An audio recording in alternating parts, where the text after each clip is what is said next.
is awful.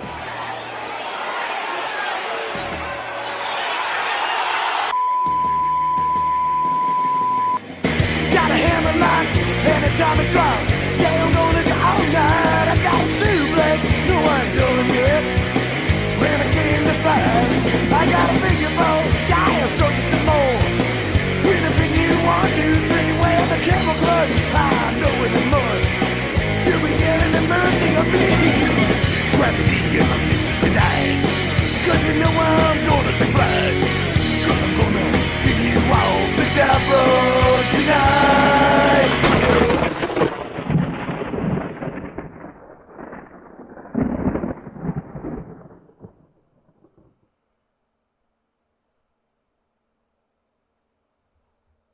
All right, and welcome everybody to another thrilling edition of This Is Awful. I am Aka Dis, I guess, aka Dis is what I was going for, but clearly that didn't stick. And I'm here as always with the proprietor of this channel and definitely not the star of the show, Awful Wrestling. Awful, how are you doing tonight?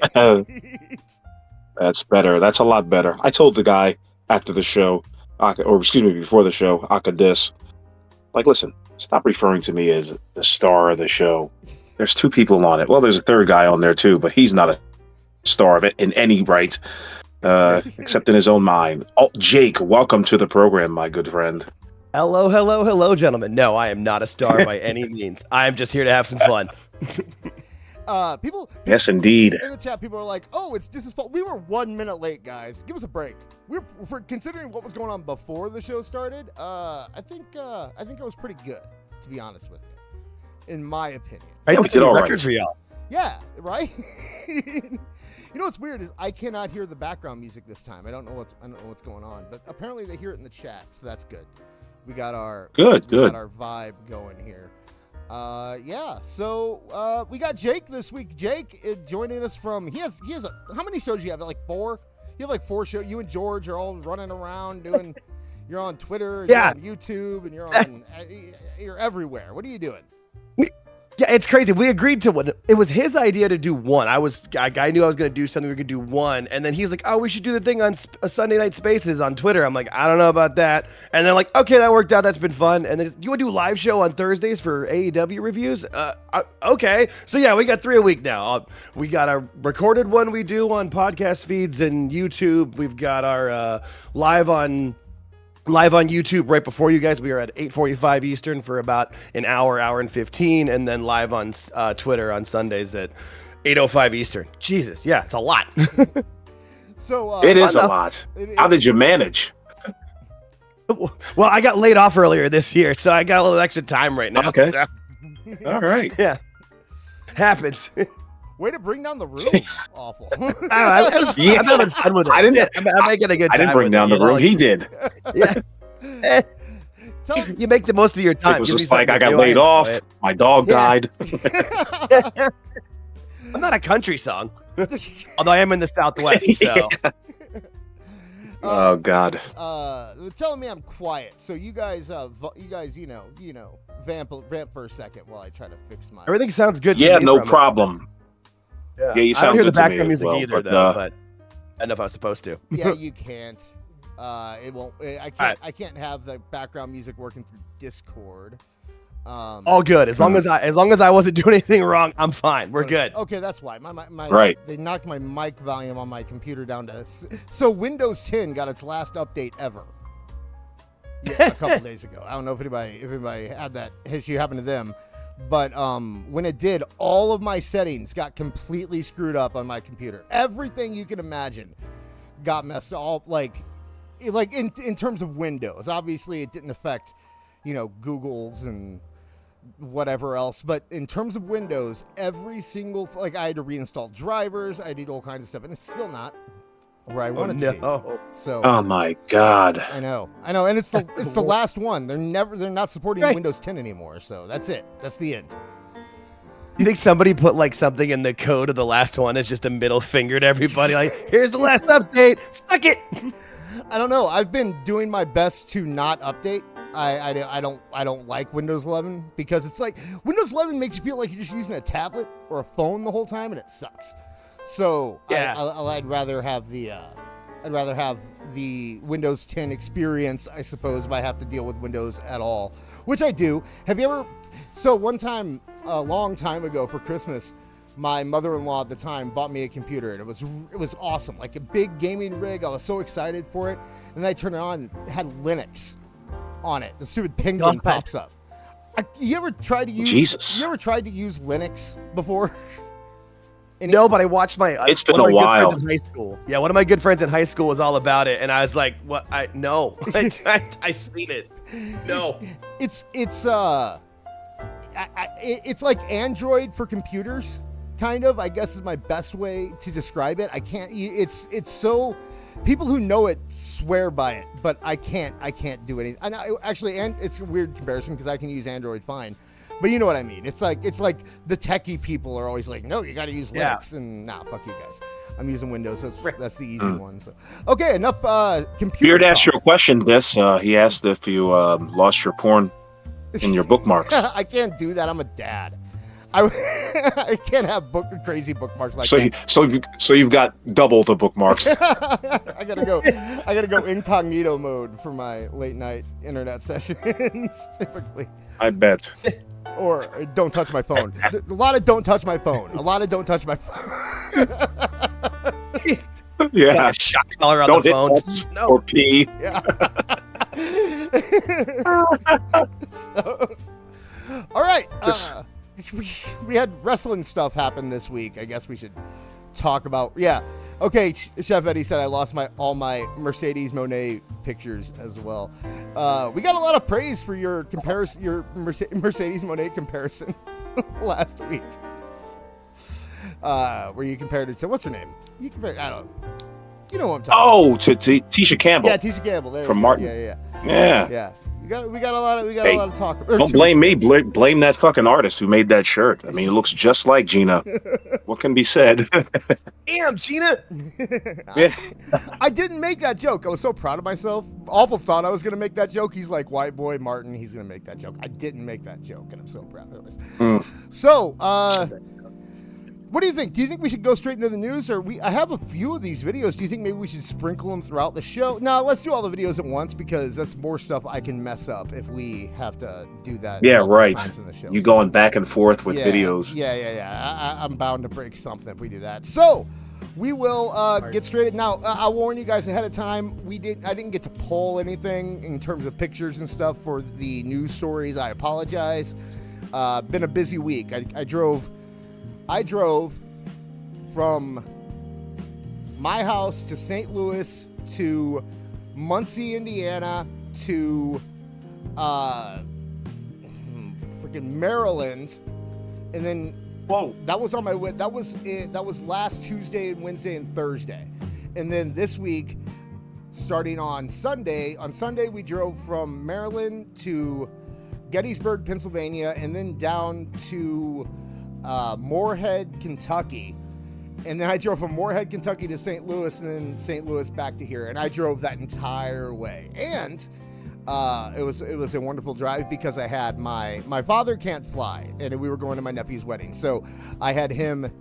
That's the reason I drove at all. But it was me, him, my mom, my sister, and my son. So it was basically National Lampoon's Vacation the entire way there.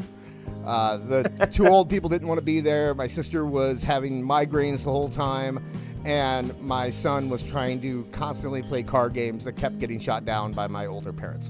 So that was the entire way. And then when I got home, I had to start dealing with pharmacy crap. So yeah, I didn't have a lot of time to pull a lot of the new stuff, but we'll get back into that next week. I wanted to get a show together. We had a couple things happen this week that are interesting. Do you want to start off with the Andrade stuff, or do you want to? Yeah, let's start with the Andrade stuff. Get that out of the way because I saw everybody and their mother talking about it, and we're kind of like almost like going to be the last word on this shit. So yeah, let's get into it. So first off, George is in the chat. George, how's it going? He's Jake's co-host and producer. I told Marv he was your diss.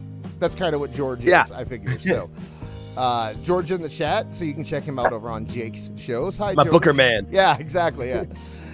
Okay, so Andrade, he He showed up, and we talked about it 2 weeks ago, the day after he showed up in AEW. Mm-hmm. And then he immediately stopped wrestling in AEW. Grand opening, grand closing for Andrade. Crazy. Never seen again. So he's the first person to go. He's the first person to go from WWE to AEW, back to WWE, back to AEW, and now kind of back with WWE. It didn't take long for him to get that. For at least another year, correct? Right? Yeah. That's the rumor. That's what they're saying. This is what those in the business call the Hardy clause, where after Jeff Hardy decided to get real high and run around the ring and then escape through the crowd, and I'm sorry, he failed a wellness policy or he had a wellness violation, and then he escaped through the crowd, and then a week later showed up in AEW. Since that happened, now WWE apparently put a thing in place where not only do they have a non-compete clause, but they have a year-long non-compete clause, which I fully support, mind you. I think yeah, good for them. Yeah, for real. Especially if it's strictly for the wellness policy violations, I have no problem with it, because that's such an easy way to get fired and have a good time doing it. You know, just go back and snort a bunch of coke and do some. What do kids do these days? What are the big drugs? What's bath salts? Fentanyl. Yeah. all the kids and their fentanyl. Damn kids. They never turn out to be adults, though. Well, yeah, I'm an adult now. I have no idea what they do anymore. I was supposed to be like, I'm not in the game anymore. You sniff glue or something. I don't know. Well, cocaine has seemed to make a big comeback since pot became legal. Like I've noticed, there's been a big fall off in meth, which is great. That's what I love. That right. Not as much meth, but cocaine has made a comeback. So I bought a lot of stock in cocaine, so I'm pretty happy about it. But nice. I know. I was reading the forecast. It's weird. It's like the pot people, the people that were already doing pot once pot became legal, were like, no, we can't do this baby shit anymore. Let's step our game up. Yeah, we gotta move it on up. We gotta continue breaking the law. Now weed is the establishment drug. Right. Weed is corporate. They gotta move on to harder things. Weed sold out, man.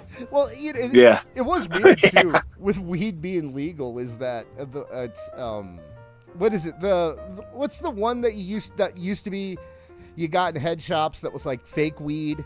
Not Delta 8, but like before that, when they were just like making it chemically. K2, yeah. Yeah. The one that like Evan Bourne got fired for, and a whole bunch of guys got fired for it. It seems like is that illegal now? Because I hear a lot of people like getting on that now, which is weird considering like Delta 8. Like I said, you can get a form of marijuana at most gas stations these days. So the idea that anyone would be using K2 or weird stuff like that doesn't make sense to me. But right, aren't they like, isn't kratom a thing? That's a thing I've seen. There's a headshot if I drive past when I go. Yeah, actually, to the highway. I'll say I use kratom. I've seen it. I use kratom every once in a while. It's just tea. I use it for my stomach. It helps my stomach calm down a little bit. But I'm sure it could be abused. I'm sure people could abuse it. I don't know. But yeah, I use it because I have stomach issues, and it kind of calms that down when I eat. Although I got to tell you, I can't imagine what people would do to abuse it, because it seems like if I take like one too many, I'm on the toilet for 3 days. Like that's all it does. I don't understand how people can abuse it unless they just take too much and they just die immediately. I've never gotten. Is that what happened to Sabu? I don't. That's what Joey Janela said happened to Sabu. That's right. I've never. Yeah, I've never gotten. It's never given me any kind of happy feeling or anything like that. It's always just been, hey. I mean, I'm happy that my stomach doesn't hurt, I guess. But but yeah. So Andrade got fired from WWE because of multiple wellness violations. Also, I did tell you a few weeks before he got fired that he went missing in Europe when they were on the European tour. They just couldn't find him. And I think that's probably when the rumors started about his connection. I'll tell you where I saw it first was on a post. I mean, I've heard it for years. The same time that I heard that Del Rio was involved in it, I heard that Andrade was involved in it, but I just thought it was racist. You know, I just thought those people being racist. I didn't think anything of it at the time. But then I guess I read there were underneath the post where Dave Meltzer and Brian Alvarez on F4W were talking about the whole situation. They someone made the top post underneath it was like, I hate to say this and I don't want to sound racist, but I think this might have something to do with the cartel. And then everyone called him racist. And then he's like, no, seriously, I heard people have been talking that it has something to do with the cartel. And they're like, racist, you're racist. Just because he's Mexican doesn't mean that he's in the cartel. Oh my God. So does anybody remember Dino Bravo? Yes. At the time when Dino Bravo was wrestling, did anybody believe that he was a part of the Italian mafia in Canada? I mean, stranger things have happened. So while I don't believe that Andrade is a part of the cartel, I do believe that he's an idiot, because I don't know how you go to another company. And I think, see, the scuttlebutt is that he didn't know, he was ignorant of what was actually taking place as far as his 90-day compete versus the whole firing thing. And come to find out that, you know, I think he did know. But one thing that did surprise me, I heard it on the Squared Circle podcast tonight. Shout out Don Wayne and Johnny Bottles. That Andrade has a kid to another woman. Oh. Yeah. Apparently that's why him and Charlotte got divorced. Yeah, because he was you know, found out of having an affair with somebody else and creating another child. Oops. Yeah, dude. Crazy shit. Yeah. Well, and I mean that's like what Dis was saying about the failed wellness test. Like, you get 3 tries right before you're fired, or is it 2? Either way, it's more than 1. Like you get the 30-day suspension. That's why he was off TV. Like he was in a program and then he just wasn't, and then he came back and then he was gone again. Like you mess up once, okay, but like once, it's kind of like the NFL drug testing program. Like once you get busted on and you're in the program, like you got to be clean, otherwise you get kicked out of the league or your job. Hey, dude. Hey, real quick, I don't get it. I want to give a shout out. Thank you very much, you and Cumia, for the tip that he just gave us. Oh, thank you, Ewan. Yeah, it was. He wants to talk about ratings, and we'll talk about some ratings here in a little bit. We can talk. Definitely. About it. Yeah, absolutely. Did we get the Dynamite ratings, by the way? I have not seen anything. I have not seen them. I think with this new system, I think they take 2 days now. Yeah. Is what I've heard. The NXT ones just came out. They were like 680 or 690. 690. They're up. It's okay. They're up a little bit, so that's good. What did they get last week? Because I was out of town, so I didn't get to see how the ratings. What did they get? Like, what did they get, Jake? Like 780 something, maybe. No, I think it was lower because it's the new ratings and it did affect. That's right. That's right. Yeah, because it's the new Big Data Plus panel, and for some reason that's affecting wrestling more than other things. But it's also, I feel like it's also bad timing too, with like the time of year and that like everybody's going back to school and like all that kind of stuff too with it. But we'll see how it comes. AEWs are just going to be real bad for the rest of the time though. I have a theory as to why it's affecting wrestling fans more, and I don't. I'm a little hesitant to say it because I don't want to talk ill about our base. But I'm not talking about any of you in the chat or anyone listening to this show. But if you've dealt with the IWC, you can probably agree with me. And if you've gone to wrestling shows, you can probably agree with me. There's a large portion of the wrestling audience that may not be that bright, I guess. It's educated, smart. And you're talking to one of them. Right, yeah. And two. I think we as okay, you know how they say in politics you can't trust polls because the people that are more likely to take polls are the people that are less likely to vote. Yeah. And they're just dumb people. And, you know, because the smart people always hang up the phone when they get called. How many people do you know would be like, yeah, sure, come put a box that's going to track everything I do on my TV. Put that right in my house. I'll take it, sure. Or Or like, was it Cornette was talking about how like they were gonna put like a necklace thing on you, like you put that thing around your neck that picks up signals and stuff. Yeah, So I want like an ankle bracelet, like a GPS tracker on me. Yeah. Hard pass. It's the same reason why when you watch Family Feud, the number one answers are always usually like the easiest or the dumbest answer. Same thing. 100 people surveyed. Who's taking that survey? Most of us have shit to do. I'm not answering that call or like someone trying to stop me in the mall or whatever. Yeah. Well, I guess they don't go to the mall anymore. But So I'm They used just to do that. I'm just saying that your average. I think the average population. There's other sports are a mix of all kinds of people in the average population. You got rich people, poor people, smart people, dumb people, whatever. They all like sports. Wrestling though, it tends to draw a lesser. The casual audience tends to be more of like the lesser educated people. So they're more likely to say, give me a box. So when you're only counting box numbers, I think wrestling's going to get a bump while a lot of other stuff is going to look worse than it is. And then but now the whole idea of the new system is that they aren't counting, they're trying to get everyone, not just people that have boxes. And when they try to do that, I think you're going to find that, the ratings aren't quite what you thought they were. Especially, it does seem to be affecting AEW a little bit more than WWE. Like if NXT did 690 this week, that's about average for what they were doing before this, right? Like that's not too much lower than where they were. So if they got over 7, it was a big number. Right. So it'll be interesting to see, which now once again, I'm not talking about our audience because I'm talking about the people who don't know how to act, who say, you tell them, hey, did you watch that thing on YouTube? And like, oh, I don't understand computers. I don't do, oh, that's pretty. Which is another way. I mean, like when I went on vacation at the end of August, beginning of September, and it was just easier for me to, like, I watched I was able to watch Raw, because it was on Netflix, but SmackDown, with where I was, they didn't have cable.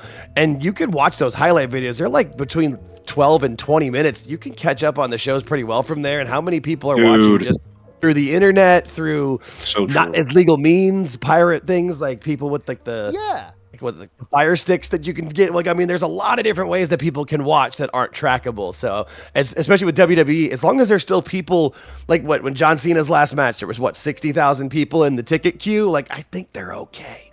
AEW, they're having trouble filling up 2,000 seat buildings. So it's, I was, it's what you can see. I think it was Marv I was kind of arguing about on his show with, when I went to Backlash, I couldn't believe how many people there didn't watch Raw and didn't watch SmackDown. They just caught up on YouTube. There was a kid sitting next to me who Max was talking to who had never watched wrestling on a full show. He had always watched it on YouTube, and he was a big enough fan to have merchandise. He was a big enough fan to make signs. He knew all the theme songs. He knew everything, but he only watched it on YouTube. And I think there's a lot of kids coming up, especially that are just watching this product on YouTube. Yeah, we've grown up in a generation where a lot of people just don't have that much of an attention span anymore. Watching a 2-hour show is damn near like torture. You know what I mean? And up until recently, they were 3-hour shows. Yeah. And it's hard for me sometimes, dude. Like we missed a lot of stuff because of vacation, and trying to cram everything in. Like we missed a SmackDown, we missed Raw, we missed Crown Jewel, and we missed a Raw. And trying to cram everything into Monday, like watch all of that. Like I ended up only hearing Raw the first time because Max was watching in the backseat. He had to watch it.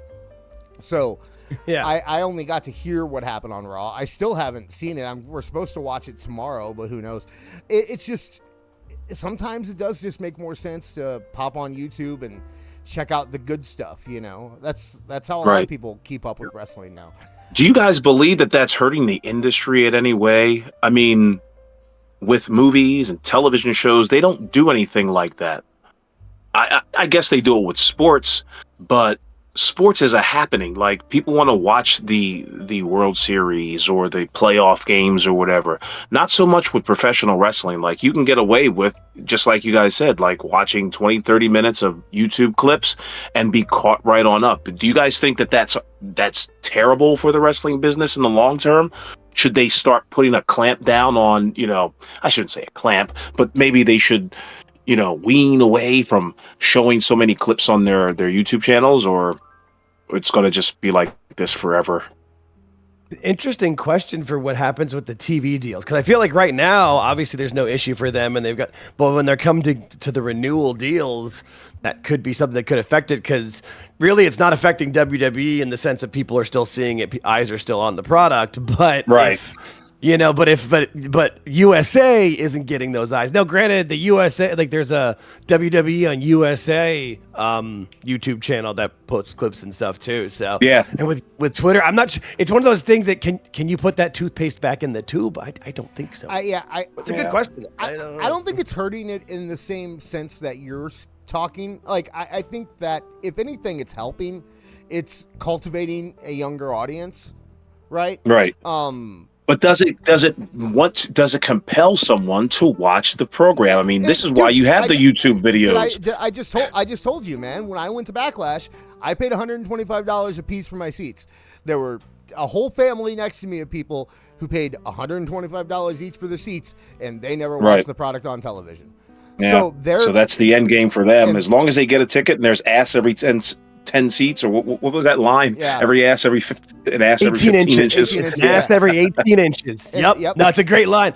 Yeah, and that's why I think it only really can affect it. It only affects the TV companies at this, or whoever is paying them for it. With like, is it bothersome to Netflix? Is it bothersome to USA? Like, I guess we'll see when those deals are coming up to be renewed. It'll be interesting. And I guess the real question is wrestling losing that audience at the same speed as everything else? Because as long as it can maintain somewhat of a live audience for television, it's still going to be in demand, regardless of how many people watch on TV. I think AEW's biggest problem right now is that so many of their people are stealing the product. They aren't fans, They aren't the kid that watches on YouTube and then goes and buys 3 T-shirts and buys every wrestling figure and does that kind of stuff. They're the fans that I don't want to pay a subscription to TNT, so I'm going to watch it on watchwrestling.io or whatever it is that week. They're Mom's HBO Max account. Get it right. Sorry. But they're gonna find ways to do it, and I think that's also indicative of the idea. Like I said, my favorite thing to say, which is there's not a lot of real AEW fans. There's just a lot of people that hate WWE. That's the people who are doing that because they're not buying tickets. They're obviously not buying tickets. Right. If they were buying tickets, then TNA's pay-per-view wouldn't have outdrawn AEW's pay-per-view this weekend. And that's what happened, folks. Yeah. In a wrestling town, St. Louis, people are going to bag on St. Louis for this. St. Louis sold out for Backlash. They sold out that place for Backlash. There's no reason that AEW can't draw more than 5,000 people in St. Louis for WrestleDream, except for the fact that nobody cares about AEW right now. The only reason they can't is because of that card, and exactly what it's being booked to. Yeah, that card's rough. It's a rough card. I mean, there's some of it is beyond their control. I guess. Although, whatever, dude. What's his name? Who got injured this last week? Ibushi. I gotta tell you, man, I watch these pay-per-views every month with Marv, and you know what? I think I might have seen him twice on those pay. Like they're not using the guys who got injured anyway. So what's the big deal? It doesn't. They're trying to use that as an excuse for the poor card. Maybe the excuse should be that Hangman Page shouldn't be your freaking champion. You built it for an entire year. You built to Darby Mox for a year, and you're doing the feud without the thing that made the feud interesting. Now you're just doing it with Darby and Mox. Who gives a shit about Darby and Mox? Even if I kind of dug their. I know you didn't care for it awful, or you were more just fucking hated it, man. I mean, again, because you have to have an initial interest, an initial investment in both of those characters, and if you don't, I don't care who you are. Like me, I just didn't give a shit. Like I was just like, okay. And I can see why people call me an AEW hater, because it's just like there's nothing really interesting on the show. And I didn't think that segment was interesting, although I saw a lot of people that really dug it. Kudos to them. I hated it. What'd you like about it, this? Me, for me, it was just the fact that, like, okay, I can't say that I enjoyed it and in the idea of like, now I'm more invested in this storyline. But I kind of watch AEW as an outsider at this point because I know that they're not going to entertain me. So I already kind of set that part aside. And I'm able to look at things critically. And I looked at that and I said for AEW, that was well produced. As you said, if someone is invested in these characters, I can see where that segment would make them more excited for what's to come. It was different. It was them going outside their box a little bit, which I appreciate. It showed me that they're willing to try something new, which for a long time they weren't willing to try something new. So the idea that they're even trying, I think is good. It's an odd time to say this, but it seems like they're putting more of an investment in production.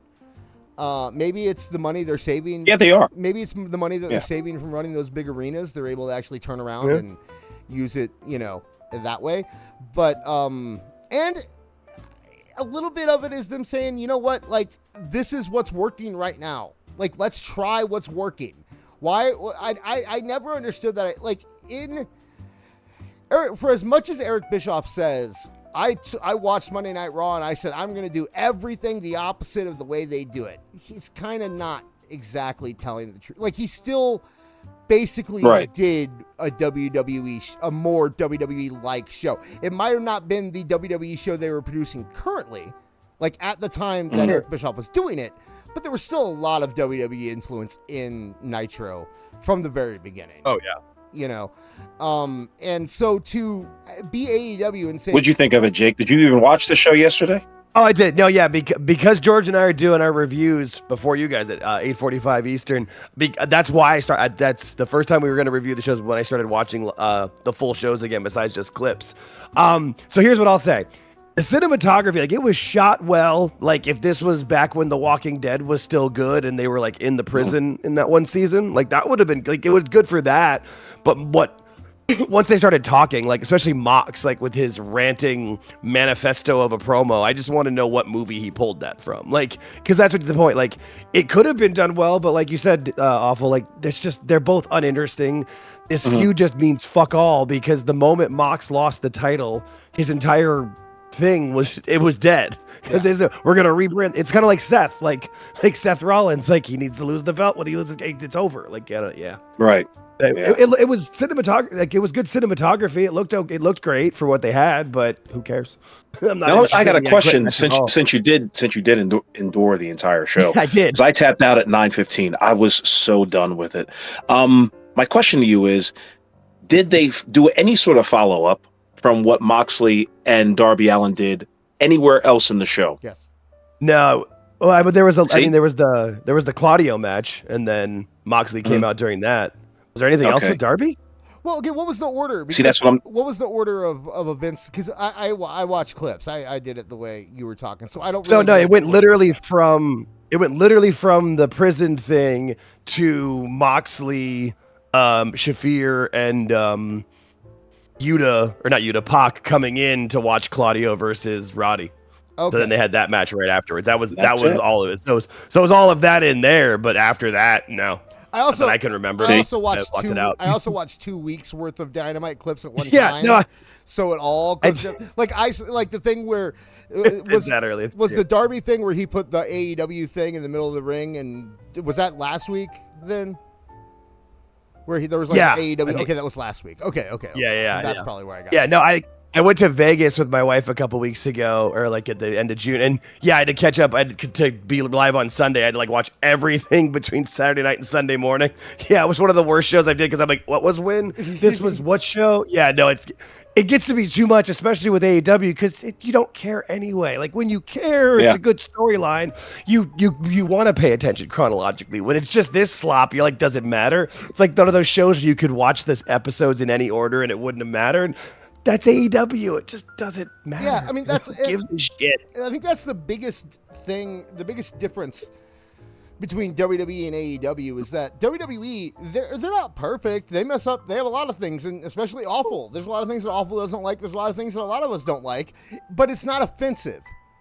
It's not offensively bad. It's not like they're sitting there they're booking very simple storylines in a very simple show in a very old, it's very by the numbers. Right. But when you do things by the numbers and by the book, you turn out a show that's inoffensive and can be filled with fun moments or whatever they want to do to create FOMO or whatever the goal is. Like, it's not, it doesn't insult me when I watch it. When I watch AEW, I feel like they're just giving me the finger. Like, they're like, you shouldn't watch this anyway. This isn't for you. Like, that's what it seems like they're doing that the whole time. And it's like, why give them a shot if they don't want me watching it, And from a storytelling standpoint, AEW has a problem with continuity.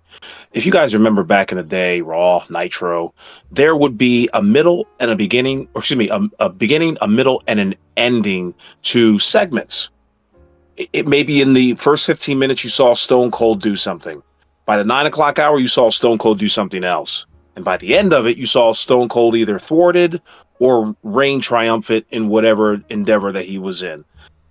With AEW, you don't get that. You see that person one time and that's it. There will be no overarching storyline throughout the course of the show. It's like watching a bullet train go by. Zip, zip, zip, done. Yeah, but and it's like the previous just terrible. It's like the previous segment didn't happen. Right? It's like you have to take everything individually on those shows. And I guess one of the things about the production thing, the Moxley Darby segment that I thought was good was the fact that it does go into it is very old school. It is very simple. It's very easy booking to understand. They're giving some background and some character to that match, so it's not just a match in the ring, which so much of AEW is just they don't even care if you like somebody or don't like somebody. They just say this is who is wrestling. This guy is with Don Callis, but you can cheer him if you want to, and because half of the roster is with Don Callis because that's the only thing they can do with him anymore. And every single heel is with Don Callis or associated with Don Callis. They showed that shot of them at the table, and like Andrade wasn't there, and I think others were there. Like that wasn't even all of them, and they had the whole. Good Lord. They were the ones manning the camera, Jake. Right? Yeah. Or like the other ones were the one cooking dinner. Not every family member is able to sit at the table, or the kids' table was over there with the luchadors. Jesus. They played musical chairs to see what would get on camera. And holy cow. Yeah. So that's where I am with AEW, but with Andrade. Though going back to that topic, do you think we're gonna see him? Do you think it's really gonna be a year? Do you think this could go to court? Now, somebody said that like Wrestle Purist or one of those dumb accounts said that Andrade should take the WWE to court, and I'm like, I don't think that's the way this is gonna happen. I don't think that's the way. No. I don't think that's the way this works. I think if anybody takes anybody to court, it's gonna be WWE taking Andrade to court. It's like and imagine TKO's legal team. Like WWE always had a legal team, but now there's TKO. No, don't right. Do that. But think of 10 Jerry McDevitt's. Holy that's shit. Right. That's where my brain was like, I'm like, oh God, it's just like one after another when they keep rotating them out and they're just all destroying you. It's like OJ's team. And hipster lawyers ready to go, right? It's them versus the guy who barely beat a crew member in Detroit and the broad who almost got fired for blowing Christopher Daniels. Like, that's their legal team right now in AEW. Now, you called Andrade. Speaking of which, how did none of them check that? Sorry, my bad. How did nobody of them check the paperwork? Like, if that was in his deal, he just said, "Oh, I'm free and clear." Did Mega not just go, "Hey, let's at least check that"? Can somebody double check it? Like, is Mega still even around? She is. I don't know, that's the first lawyer I could think of. She is still around. Okay. Yeah, she actually never worked for AEW. She was always working for the Jaguars. I don't think she's the head of the council anymore. She's on loan. Yeah. Right. I can tell you why no one checked it, and it's because Andrade showed up at Dynamite and acted. Oh, I don't want to go on TV. I don't want to do it. And Tony's like, "Come on, buddy, let's do it. Let's put you on TV. Wouldn't it be great?" you know, and he's like, oh, no. And then Tony goes, I bet do you have a no compete? And he goes, I don't think so. And then he's like, do it. And he put him on TV. And that's how it happened. You know, I mean, that's how they do things. They don't care about that stuff. And blew their wad on a mid-carder Yeah. to beat down their top star and hasn't been seen since. That is so typical of AEW. It's amazing how this company is able to even survive like this. I love so funny. You called Andrade stupid. I kind of think he's brilliant because he had to have gotten paid for that. He had to have. And now the dude is gonna get paid by somebody, whether like he found his. Who? I don't know, dude. Who's going to pay him? Somebody's gonna pay no him. one's paying him. Somebody's gonna pay him. Tony will pay him in the wrestling ring for an CMLL entire or fucking year, can he? Say that again, Jake. I say Tony's gonna send him down to CMLL and work under a mask and just pay him a bunch of money. Just wear like a bodysuit and a mask. They shave his head. Nobody they'll all know but won't know. And Time for a drastic change. In fact, that's a great idea, Jake. I don't know why he didn't even do that when he attacked Kenny Omega. Like, just completely different look. Rebrand yourself. How about this? You keep him under a mask for a year, and then take it off, and then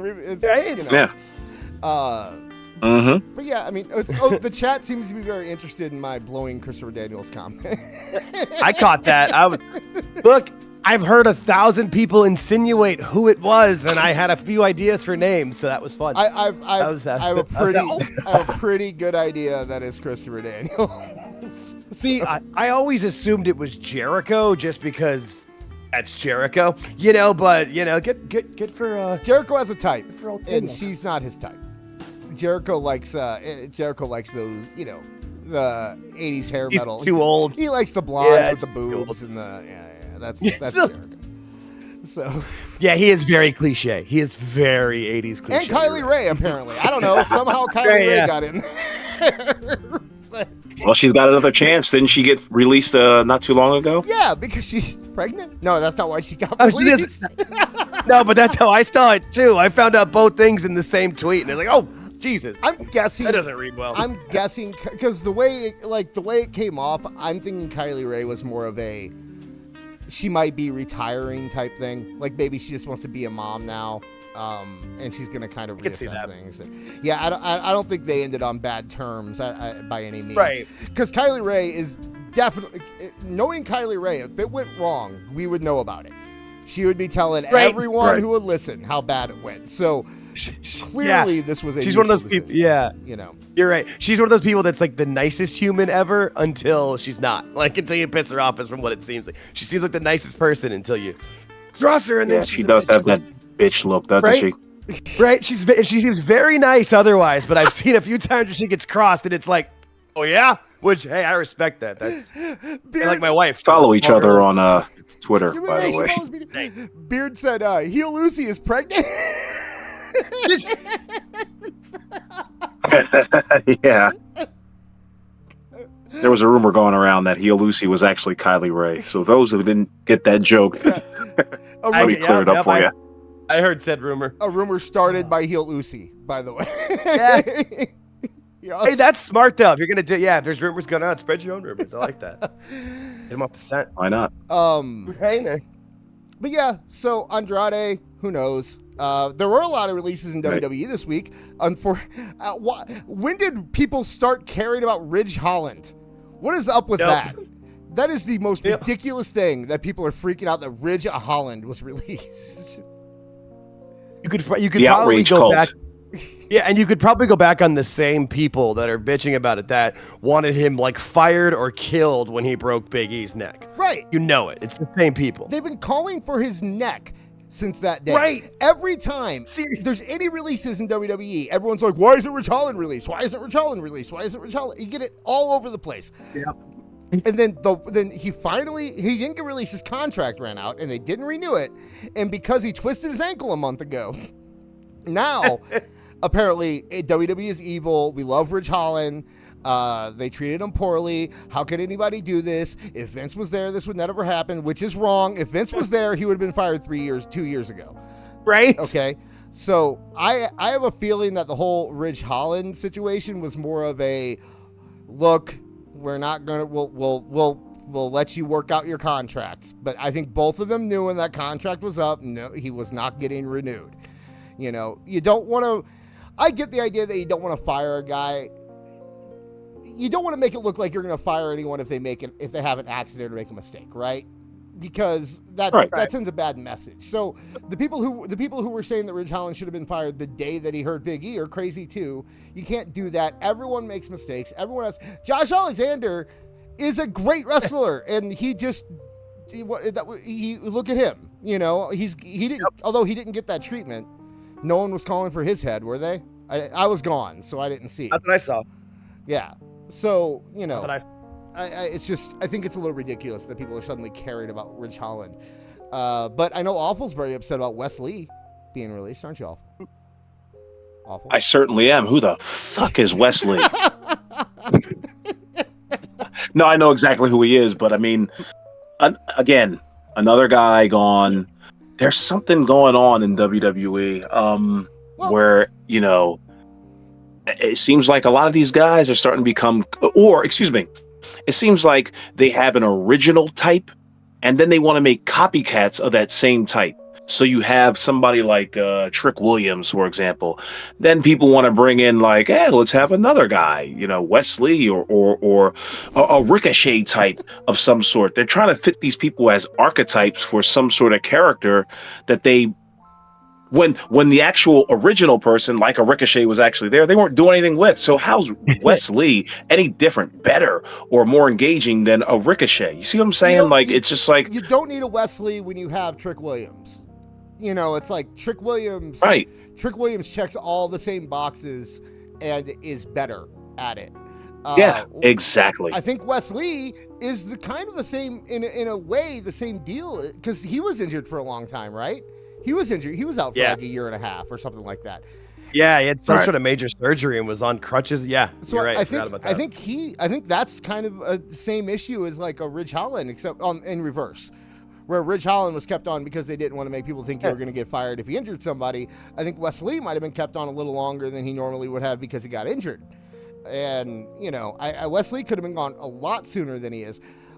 I could see them doing something with Wes Lee, though. And I've been thinking that with this whole TNA WWE thing, I've been thinking they're going to do something for a while where they release somebody from NXT with knowledge that TNA is going to sign him. And then so it'll be the first time that they do a jump for a storyline that's also real, right? Like it's a real legitimate move, but it's also, they use it in the storyline where now Wes Lee can go to TNA and help them just, you know, beat WWE in the long run. That it would be a cool little reverse thing to do from the Joe Hendry, Jordan Grace stuff, you know? Yeah, kind of a. He's already got some storylines with the Rascals and stuff there. It would work. Yeah, you could kind of fit him right in there. And TNA needs some of that more mid-card talent. Watch the pay-per-view this Sunday and that gauntlet match. There were some lead parts of that match. Yeah. You're like, oh, this roster's roster's a little thin, but it makes sense. But yeah, they could. Yeah, that makes. And Cumia said Wes Lee was doomed when he got injured. Trick Williams, Obafemi, and Javon Evans took the momentum. Yeah. Javon really took the young. He is Max's favorite wrestler right now, Javon Evans. Wow. 100%. Yeah, just like the second he showed up to fight Sammy, and like, you know, he actually saw him in the ring. He was all now Max. He's bouncy. That's his whole thing. And, dude, Javon is so likable. Like he seems to connect with just about anybody, and he's like the opposite of Hangman Page, where he like wants to get advice from everybody and takes all the advice and puts it to use. Like you can't. Javon Evans is gonna make people not cross the street when they see a Javon Evans walking down the street. Yeah. Javon Evans. Javon Evans is a likable Ricochet. You know what I mean? Like, he really is. He's that's a good point. You know who? If I'm the person who should hate Javon Evans the most is probably Leon Slater. Because Leon Slater's fantastic, by the way. If you watch in TNA, he's in TNA and he's really good.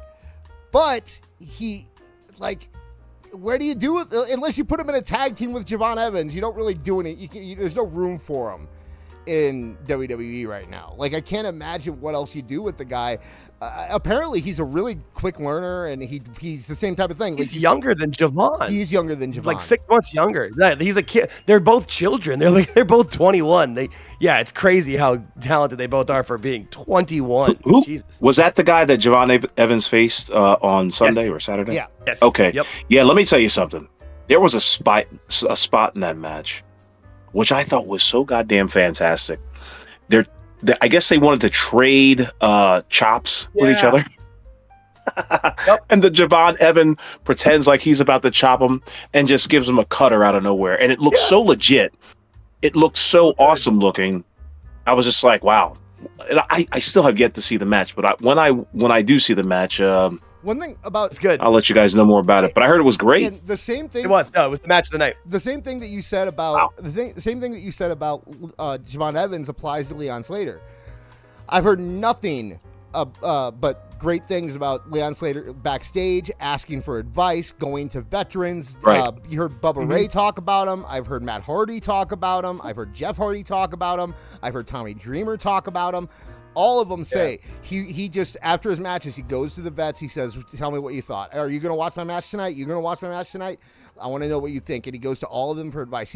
That's what we need more of in wrestling, because we've had about 10 years of these fools who swore they could do it on their own and didn't need anyone's advice. And look where it got us. It got us to where, now we're hitting that wall.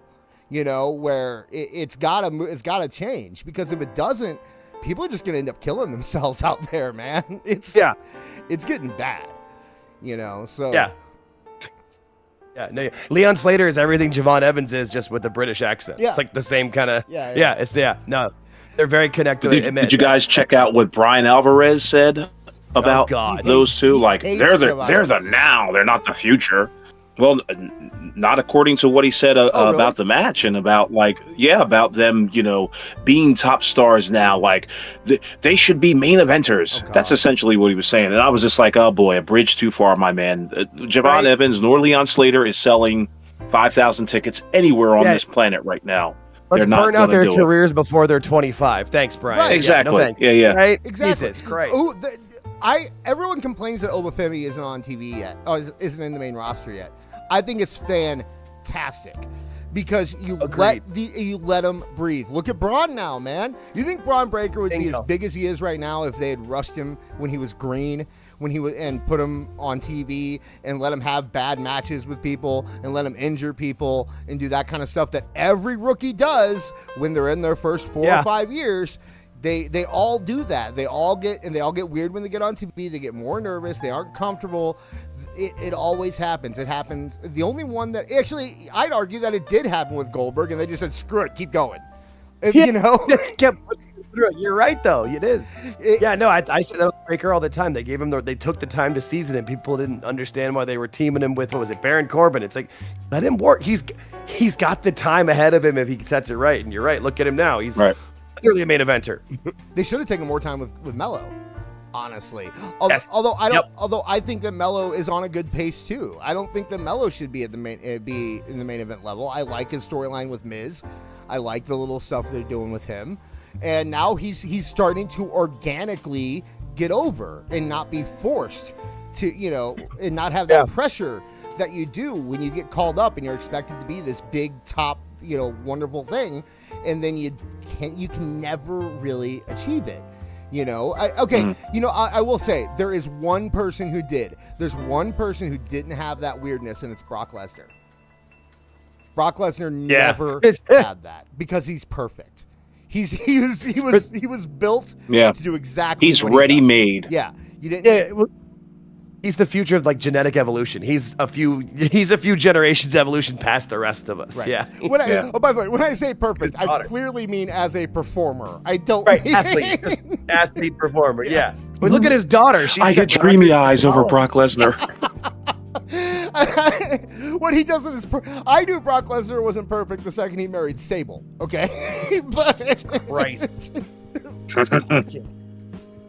But Yeah. But just like you said, Jake, his daughter, who looks Yes. just like him, and I mean just like him. Like she's And- kicking ass in shot put and discus and weightlifting and whatever the hell else she's doing. if she, whatever she wants to do. Yeah, it seems. And Yeah, then, right. She just got engaged to one of the offensive linemen on the San Francisco 49ers. I'm like, Jesus, the generations just keep going. if she, Yeah, no, Could she's you imagine meeting yeah, no, Brock I'm like, Lesnar? right, yeah. I want to take out your daughter. You want to what? Oh God, You want to? Yeah. nothing, sir. actually, I'll have her home by 9. knowing who it is, I think it's way more likely that Brock Lesnar said, "You're going to date my daughter." So, Yeah, Yes, probably. Someone's gonna date her. Damn it. My daughter thinks you're cute, boy. Okay, problem, sir. if only she wasn't 5'1". Pretty much. It's a shame that she's only 5'1" or 5'2". She's so short, man. I don't know. Is she? Yeah, all right. she's a tiny little. They're thing. actually, yeah. I mean, you only see because she only competes in single stuff, so you only see her in the things. I just assumed Right. because of him that she was like 5'10". Nah, Yeah. she's tiny. She'd be another Ivy Nile in there, except she doesn't have that. She's not. She's what's the word I'm looking for? Awful. What's the difference between Nia Lesnar and Ivy Nile? What's that? She's not as presentable, I guess. Maybe is that a good word? Yeah. Charismatic? Marketable. Yeah. Marketable. Hey, There's marketable. the word. There it is. There's- That's the word. there's There it the is. nice Yep. one. That's what you said from the beginning. That was the first thing you said was marketable. Right. Yeah. Yes. Ivy Nile doesn't look like Brock There it is. Lesnar in a wig, is what I'm trying to say. Right. Ah, we Right, like that. Yeah. So, Brock Lesnar in braids. but I mean, Ivy Niles, I would say, unless something happens with Ivy Niles, she's already been replaced with Jordan Grace, and then Jordan Grace got replaced by Zarya. So, I think if you're a muscular woman, though, I think you'll be fine in WWE. You're not going anywhere. Triple H has a type, so Yeah. Well, and I mean, with all like the current releases and stuff that you're talking about, WWE announced it was like a year or even longer ago, like they're gonna reevaluate people every 3 to 6 months. If you're not improving, all right, we've got a line of NIL talent that wants to come in. So it's not that Right. surprising when you see. And then when you see the names, it was like, yeah, Wes Lee was the most Wes Lee and Ridge Holland were the two most prominent names. Okay, whatever. yeah. Exactly. A dime a dozen. And a lot of them were ID guys too. And if you didn't think that ID guys were going to be in and out really fast, if you didn't think ID was going to be a revolving door, you're insane. That's what ID should be. That's it should be. We want to take a quicker look. We want to take a closer look at these guys, bring them in for 6 months. I would give 6 months to a year to ID guys before they're either gone or in NXT. I can't imagine having to keep them around unless it's somebody like Jessica Carr, where you're just kind of sending her there to make her happy, to be nice. Although, are they doing it? Are they actually going to let her wrestle now? Because they're doing some weird storyline with her and Becky Lynch. So, or is that the other? I mean, that was you're right, because that was the first thing I thought of when she did the fast count to count Becky out, and then they mentioned it like 4 times. I'm like, you're mentioning that for a reason. So I was wondering that too. Granted, I've never watched Evolve, so I only know that she's wrestled in a mask down there. I haven't actually seen any of it. She's fine. I was right there with you, Tess. Yeah, she's fine. She's fine. Okay. What I like about her. Yeah. What I like about her is that she does all the stuff that it's like she's what's her name? Audrey Edwards. It's like her, except Aubrey Edwards wants to be a wrestler and a referee at one time and wants to do it all in the same match. She acts because she poses and taunts and does all that stuff like she's a wrestler, but then she's a ref. Jessica Carr clearly wants to do all that wrestler shtick, but she saves it for when she has the mask on. Right. Yeah. So I like Same thing with Daphne LaShawn as well. Jessica Carr I've seen in the ring before, and Daphne LaShawn is real good in the ring. When I saw her, the black chick, I know she is. she's real goddamn good. She reminds me of a thin Athena. Okay. Or what's her name now? Yeah, Athena. Yeah. You got it. That's what it is. Ember Moon or whatever. Yeah, no, that's a good point. And then they just got the blonde girl has been on NXT recently too. The one that they hired in the IWC melted over. I can't believe how is she gonna stay as a manager or as a referee? She's very distracting during those matches. Yeah, she is. No, you're right. Because she's a very You're absolutely right. She's very distracting. Is the best way to put it. Like Jacqueline was distracting back in the day, but this is a little much, With her gigantic basketball tits, just comically big. That was just, abnormal. Hanging out with Terry Runnels too much back then and had to keep up, I guess. I don't know, but okay. And then we talked about the injuries, we talked about the releases, we talked about Andrade. Is there any other news stuff we need to hit up? Or yes, before we go any further, I do want to make mention that Job Alexander is to blame for the Kota Ibushi injury. Why is that? He put him on his shoulder and lost his balance, and Kota Ibushi had no leverage to even try to support himself when he went down. It may have looked pedestrian the way he fell, because it looks like, he just falls. But Job Alexander, you got to do a better job. I would suspend him if I were Tony Khan. Dude, you can't do that, man, because everybody makes mistakes. What am I going to do with Job Alexander? Yeah, but if you suspend, except make an example out of him. But what example? It's Tony Khan. What example does that make? I'm gonna punish. Play it safe, boys. If you make less than $250,000 a year, you better play it safe. But if you make more than that, I'm afraid of you and I won't touch you. You can't do that when you're Tony Khan. You can't. If you're gonna follow through with it, sure. If you're awful wrestling and you're running that company and you're actually going to punish Jon Moxley when he injures somebody, then sure. But you can't do that in a company where you're not gonna punish people on the top. And WWE is the same way though. They're not. You can't. That really does become the issue. There is that. What do you do then when your world champion injures somebody? What do you you can't. You're taking away from your show. The grace, obviously, we're not talking about. I mean, there is a little hypocrisy going on with these kind of rules, but the line has got to be drawn somewhere. I'd fine them. Something's got to give. I'd fine them. Okay, fine them. Yeah, you can fine them. That'd be fine. $250,000. You're fine. Yeah, there you go. Fine them. Take it out of his check. That would because he's already jobbing him out. He's already jobbing Job Alexander out. You can't make him lose anymore.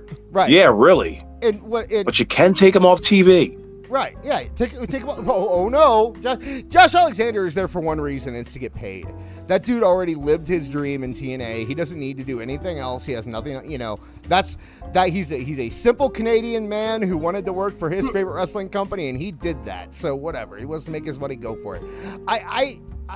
I've seen Bret Hart injure people. You know what I mean? Like everyone injures people. You can't just sit. You can't. That's why I always stop right there, Des. Who did he injure? I don't know. Who did Bret Hart injure? He's injured somebody. I know. He's injured somebody. No. You don't think he did? I bet he did.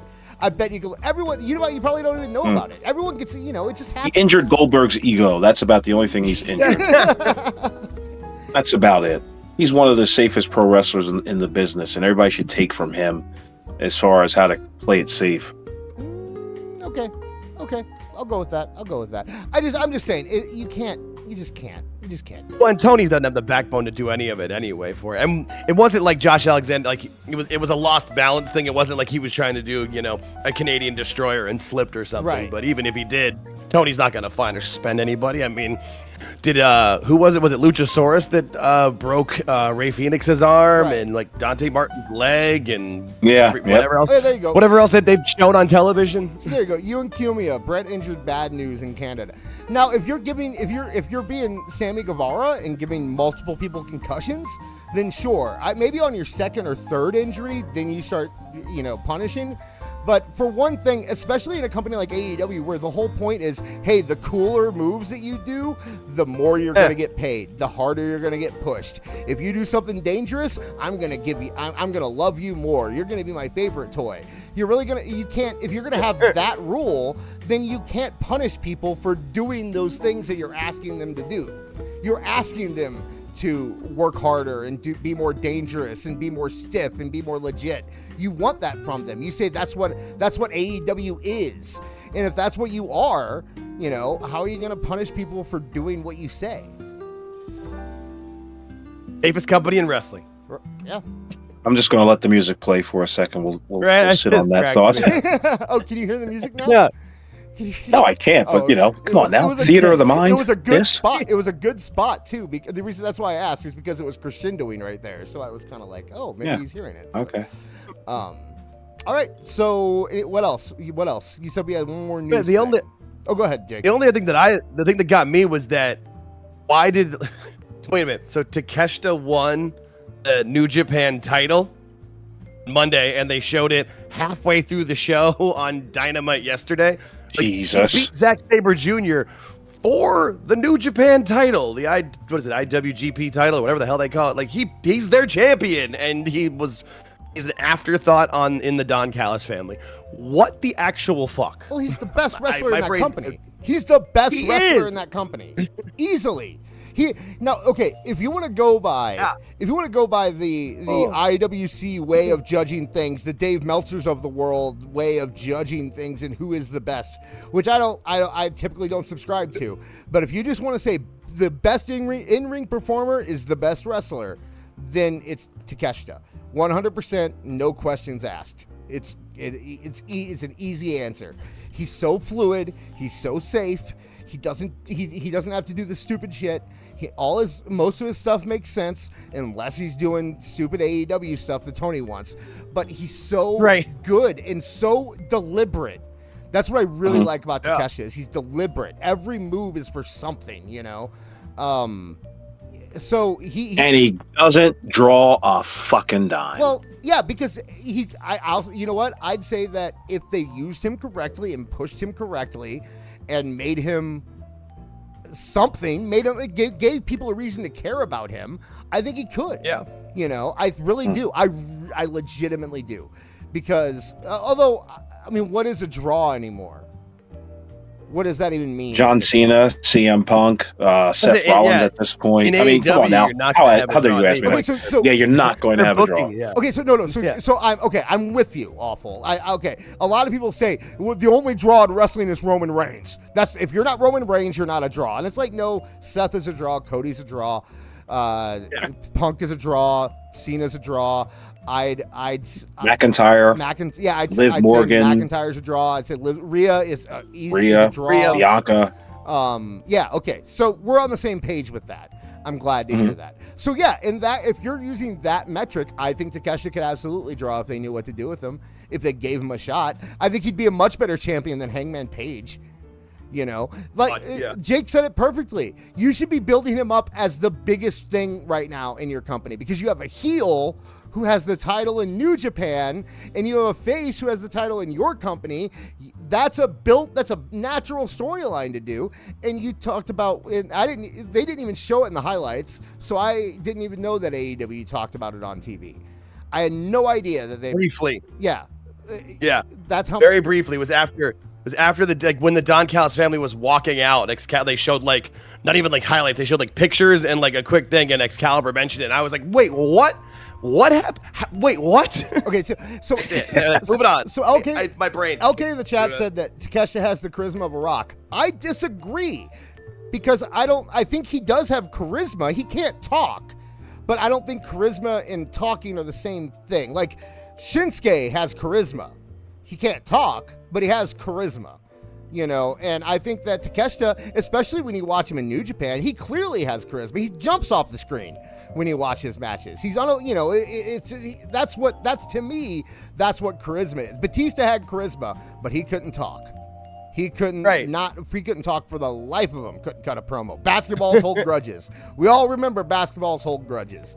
You know, kissing babies and hugging fat girls. Yeah, I wonder how much Takeshita. I wonder how much Takeshita actually cares. You know what I mean about when he's working in AEW. Would you care? Dude, I talk to this so I make mention of this all the time. If you're working for a company, I don't give a fuck what it is, and then you hear you hear about the P&Ls or whatever. Maybe you might be lucky, and you hear that your company is not doing so hot. Yeah, that takes a little bit of the wind out of your sails. I don't care if it's McDonald's. Even McDonald's, they go, we're the number one, store number 156 is the best in the region. And they give little stickers out or whatever the fuck it is that they do.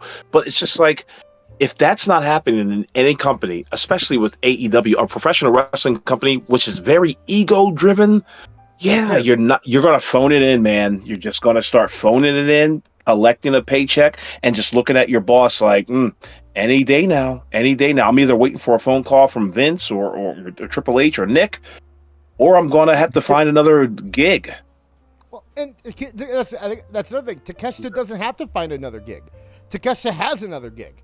He has another, and when you're in one company, and that company is where you live, and that company has just made you their world champion, and that company really does believe in you and uses you well, versus the other company that is halfway across the world and put me in as the fourth member in the Don Callis family and gave me a title that no one cares about and has me do nothing most of the time and gives me, like, what are you going to care about? And by the way, I think that a good performance in New Japan means a whole lot more to WWE than a good performance in AEW. So when you're talking about wanting to, if his goal was to ever work for WWE, that's he's still getting that accomplished by putting on good performances in New Japan. I'd argue that he doesn't need a job in WWE. He already has. He's making money in America.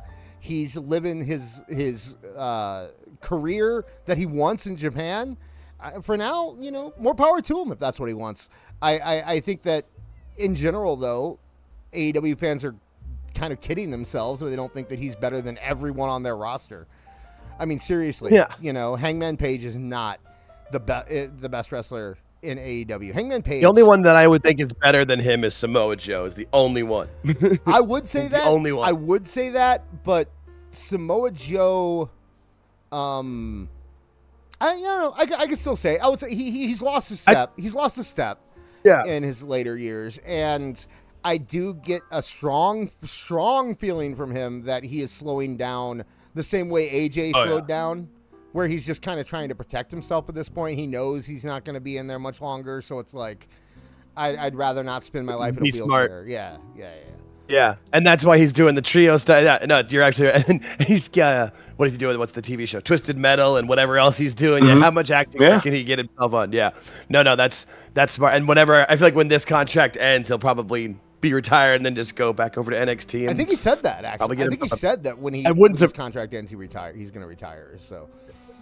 Yeah, that wouldn't surprise me. Would be smart for him. So does he win the championship against Hangman at Wrestle Dream? He should, but no. There's no way Tony's going to do that, which is sad. Like, he absolutely should.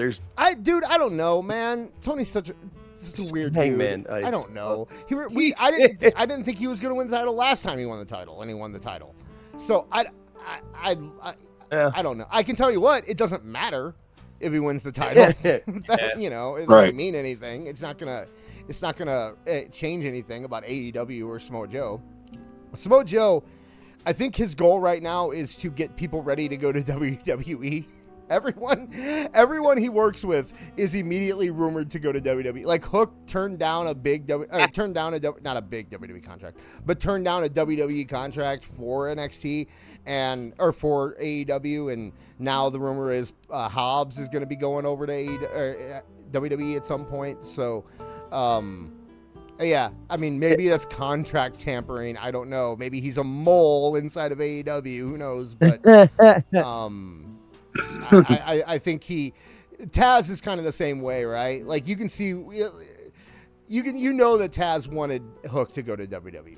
Everyone knows. Yeah, he said so. I think, in one of these damn interviews. He's like, yeah. He said he wanted Hook to do what was right for Hook, but Dumb. And Taz is that's not great fatherly advice. That's not fatherly advice. That's the thing you say in an interview when someone asks you, and then you go back, and then you go, it's what you tell your friend, or not your friends. This is what you tell, the women. I'd have given Hook the belt. Right. He told me some shit. I'm turning down the NXT for AEW. Hey, Dad, watch out! Yeah, that's exactly how I'd be dealing with him. Forget about it. Yeah, I feel like Taz is pretty much done with the shit show too. Like because that's why he just had knee surgery, and then like on Wednesday he had shoulder surgery. He's getting as many surgeries as he can on Tony Khan's dime before Yeah, that contract. exactly. But I love that's it. the other- That's smart. Yeah, it's real smart. But the other thing, you know what? Let's just move on because I was just going to make one comment about the shitty announce team on AEW. They bring in no intrigue, no excitement to the product, and that whole team's got to change. I saw Bryan Danielson on there. I'm like, and he sounds like a straight mark. God, he's the worst. He's the his worst star is one. falling. Yeah, he's the worst. He's the worst. You didn't think they could actually get worse, and then they put him on it, and he's so bad at it. He's terrible at it, and he's Daniel. bad.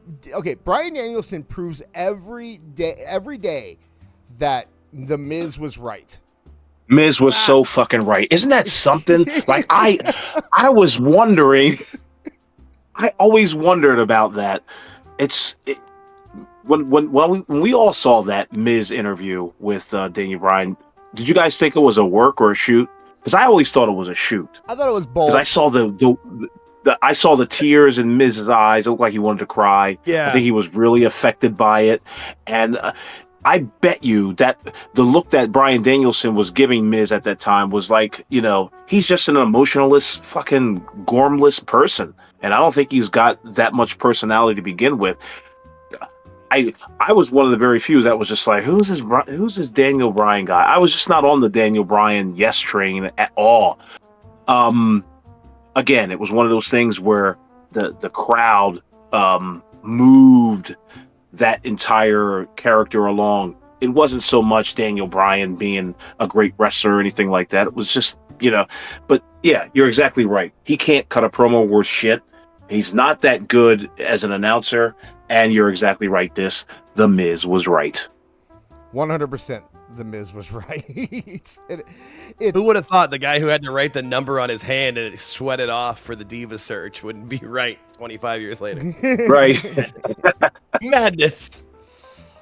Hey, some people are learners and some people think that they've learned it all. And Daniel Bryan always struck me as a person that thought he just knew it all.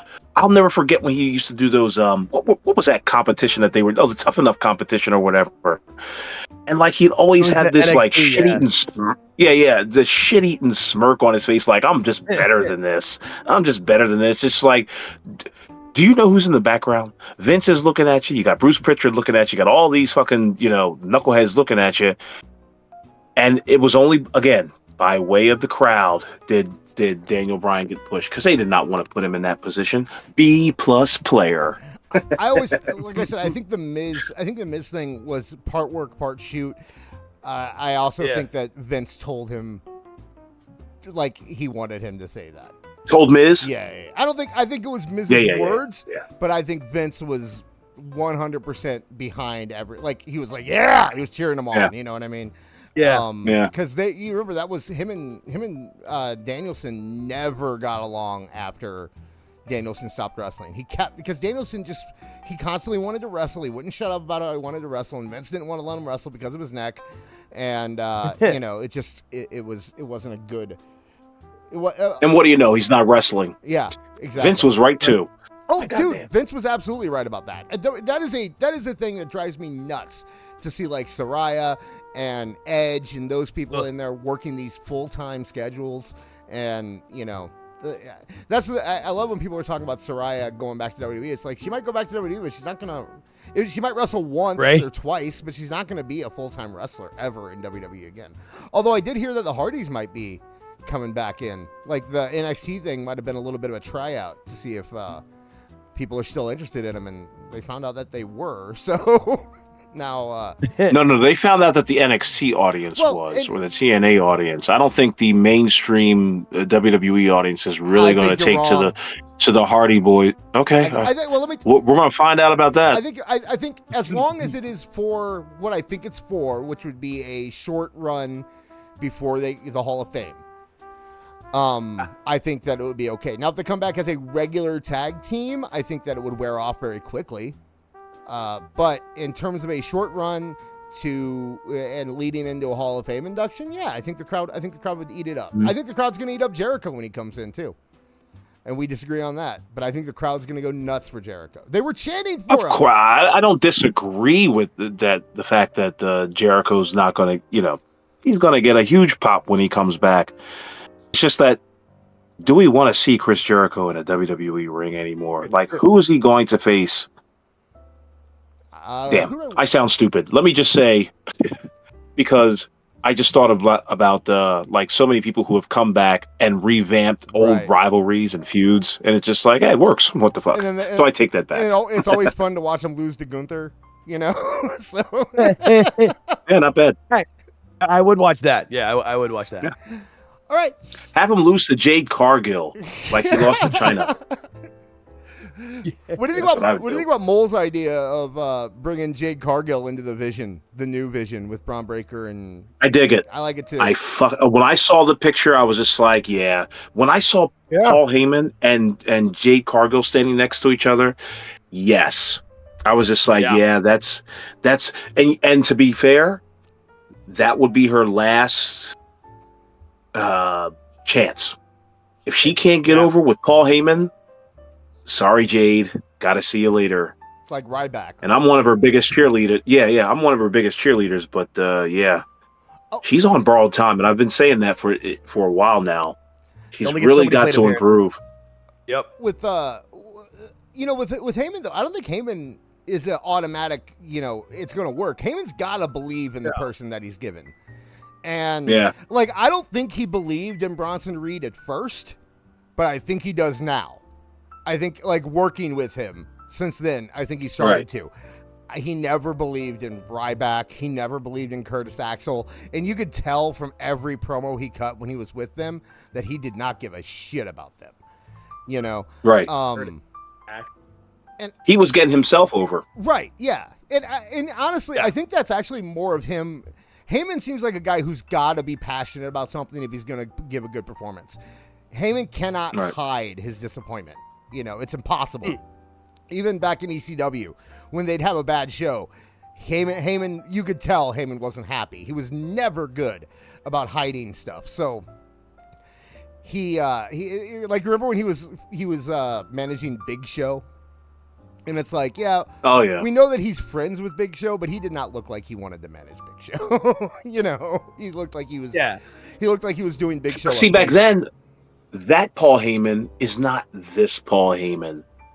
You know what I mean? Sure. Go on. It's almost like when Paul Heyman, he didn't become the wise man. Like I think Paul Heyman got legitimized after his go round with Roman Reigns. I want to say Brock Lesnar as well, but Brock Lesnar's ready made. You know what I mean? But somebody who really needed that Paul Heyman was Roman Reigns. Yeah. And it worked. And I think the Paul Heyman from 15, 20 years ago is not as over as the Paul Heyman that we see now. Yeah, I'll go with that. Oh, and by the way, people in the chat, Heyman. Thank you guys for showing up. 58 of you in the chat. Please hit that like button and subscribe.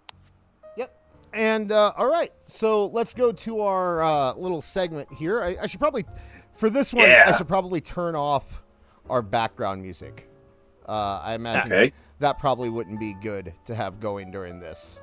So let me mute that. Give me 1 second here. Which one's that? Oh, wrong one. Whoop. Sorry, guys. Went blank for a second.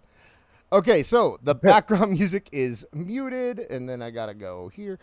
Takes me a second to get this all set up. I got to share my screen here so you guys can see it on the Discord. There you go. And I got to pull this up here so we can get it here. I got to hide the members here. Okay, so what we're going to do here is we are going to hang out and listen to and watch some wrestling songs. These are and make comment on. Yes, of course. These aren't wrestler themes, by the way. These are either songs performed by wrestlers or songs that their video contains wrestlers, as you'll see here. We're probably not going to listen to all of them. I have about 8 queued up. I imagine some of them will kind of just start and skip through that kind of stuff. But let's get started here with let's hope. First off, let's make sure that the sound is going. I guess that might be a problem if it isn't. It looks like we're good on the sound, though. Okay, we'll try it out. Tell me if you guys hear it all right here, and if anybody can't, we will try to fix it. This is one of my favorites from when I was a kid. Here, I had this album. Who will survive? Anybody have this album? Anybody in the chat? Anybody?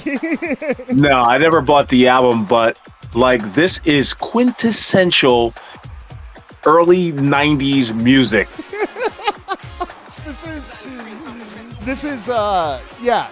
It's very, very much what your mom thought was cool back in 1993. You know what I mean? Like, Oh, she didn't think that this was cool. oh, my, like, you know, the moms that try to be hip. You know, like this is the stuff. Yeah. I could see somebody wearing what are those pants? What are those pants that all the wrestlers? The hammer type pants. What are those called? Oh, the Zubaz. Zubaz. Yeah. Yeah. Mhm. Yeah. Zubaz and a fanny pack, and listen to your. Gotta have the fanny pack. I'm sorry, I'm watching Big Boss Man right now. Yeah, I. Who will survive? So, okay, one thing I do find interesting about this is that they talk about Survivor Series, and Right. SummerSlam, Yep. and the WrestleMania song too. We pause on a nice view of Bret Hart's nose. I like how they use the promos as lyrics in this. Right. So, And it actually works yeah. musically. So I'm confused. Solid mashup. If anybody, is it not coming up on the stream? Because I'm looking at the stream right now and I'm not seeing any video. I wonder if YouTube's Anything either. I wonder if YouTube's doing that thing again. Now they're talking about it. They're talking about how they can hear it, but they can't see it. And I'm wondering.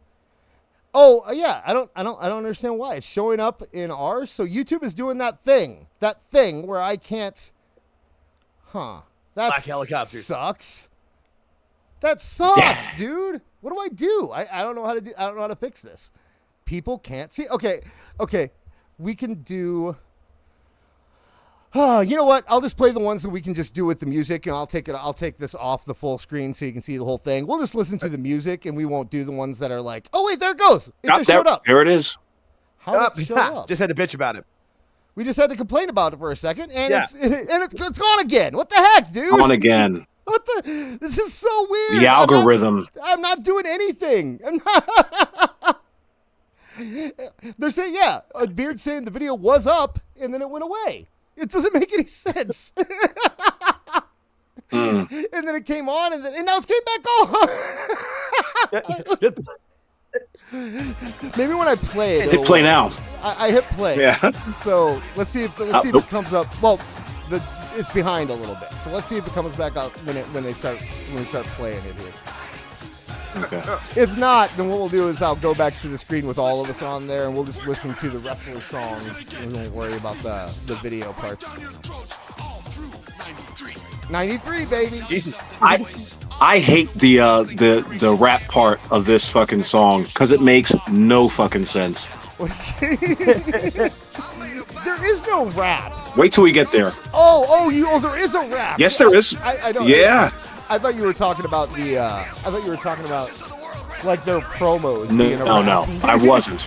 Okay. No. I was talking about the mix guy who did the rap for this. I don't know, man. this Boss song. Man with the beat behind it was kind of Mike some Glass- punk to that. Mike Glass blames everything on Discord. Dude, Discord's working fine right now. They all Yeah. Yeah, I'm working. We're good. This is purely a YouTube issue here. Pick it up. Come do with the bachelor. The bad boys are black on the block. now I On have the to top. rewind. We won't be stopped. Ugh. God damn it. How do you know every word to this, Awful? I'll tell you why. I'm about to be a geek for a second. Okay. For now, for a second. So on my keyboard, on my little Casio keyboard back when I was a youngster, it had all these preset sounds on it. So I'm not even joking. The sounds that you are listening to on this song came from a Casio keyboard. I'm sure. So what I would do is I would try to recreate this song. Did you do a good job? I think I did well. No, the question is, did you record it though? Do we have to record Yeah. it? Oh fuck no. Nah, that was damn. no. I'm just wondering how many super chats do you need to get just to play that video? That's what I was thinking. hilarious. If you had a copy of it, man, that could be worth something. That's all I was saying. I was just trying to 13-year-old me like, oh. I'm saying, right? There could be some value to that. Was all I was saying. We're gonna bring Jake back Yeah. on more I often. hadn't seen that in years. I hadn't seen that in forever. That unlocked some core memories that were definitely back there. Yeah, I'm not surprised man. Did you ever see that video? There's a video of Damon Albarn, the lead singer of Blur, who's the lead singer of the Gorillaz. Their first song, what is it? Feel Good Inc. Like that beat, that dun dun dun. dun it's the Casio Funk Preset 1 or whatever. They were like, "How'd you come up with it?" He pulls out his keyboard. And he goes, "Watch, presses one button, and that's the beat." And he goes, "Oh, made me millions of dollars." So I'm not surprised that all of that is on a Casio. Beard called us grifters because we're talking because you said super chat. That's my bad. That's my bad. No, Hey, you're man, I was fine. just thinking. That's an inside joke. Don't worry. I get that. All I right. was just thinking, there's a pay-per-view. I was just. Next up on Oh, Awful TV, what do we got? Oh, we got some Dolly Parton, ladies and Oh, gentlemen. Stop right there. Before we go any further. Yes. What was the best song on the WrestleMania album? Because that clearly wasn't it. But I have a favorite. The Macho Man one was my favorite. That was awesome. Soaring with the eagles and slithering with the snakes. I am your friend. I am the Macho Man, Randy Savage. Yeah. They said Macho Man too instead of Yeah. Macho. He's the Macho Man. Oh my God. There's so many like deep mistakes in that entire album. It's just hilarious. In the Bret Hart Oh my one, God. dude, the Bret Hart love song where he's talking about where he was breaking up with someone. Like an my Undertaker God. one too. Oh my God, I hadn't thought about these in forever. We're gonna have to do everyone. You know, we should do like once a month. We should do like Awful TV, and we just bring up these old music videos and just listen to them. Macho Man says, dig it. That gets my heart pumping. Like, what the fuck? What's going on here? What kind of nightmare is this? Trust me, I used to listen to that album, not because I enjoyed it, but it was because the chord progressions were so easy, and I was like, I'll fuck with this, you know? I agree. By the got way, this. I agree with the chat. Awful, your Macho Man impression is fantastic. Like you should take over from Marv when we're doing a Macho Man impression because, man, like mine. It's a tie between me and Dan Soder. Everyone's got one, but no one's got a good one. You know, everyone can do the "oh yeah" to get the cream of the crop. Right? Yeah. Everyone can do that and kind of play it a little bit, but man, I thought Randy was in the room with us. So here's Dolly Parton, who didn't Nice. who didn't have a crush on Dolly Parton. Seriously, did anybody not have a crush Me. on Dolly Parton? Liar! You're a liar. Look at that snow bunny. I'm telling you the truth. Look at that snow bunny. You're telling me that you weren't you weren't into that.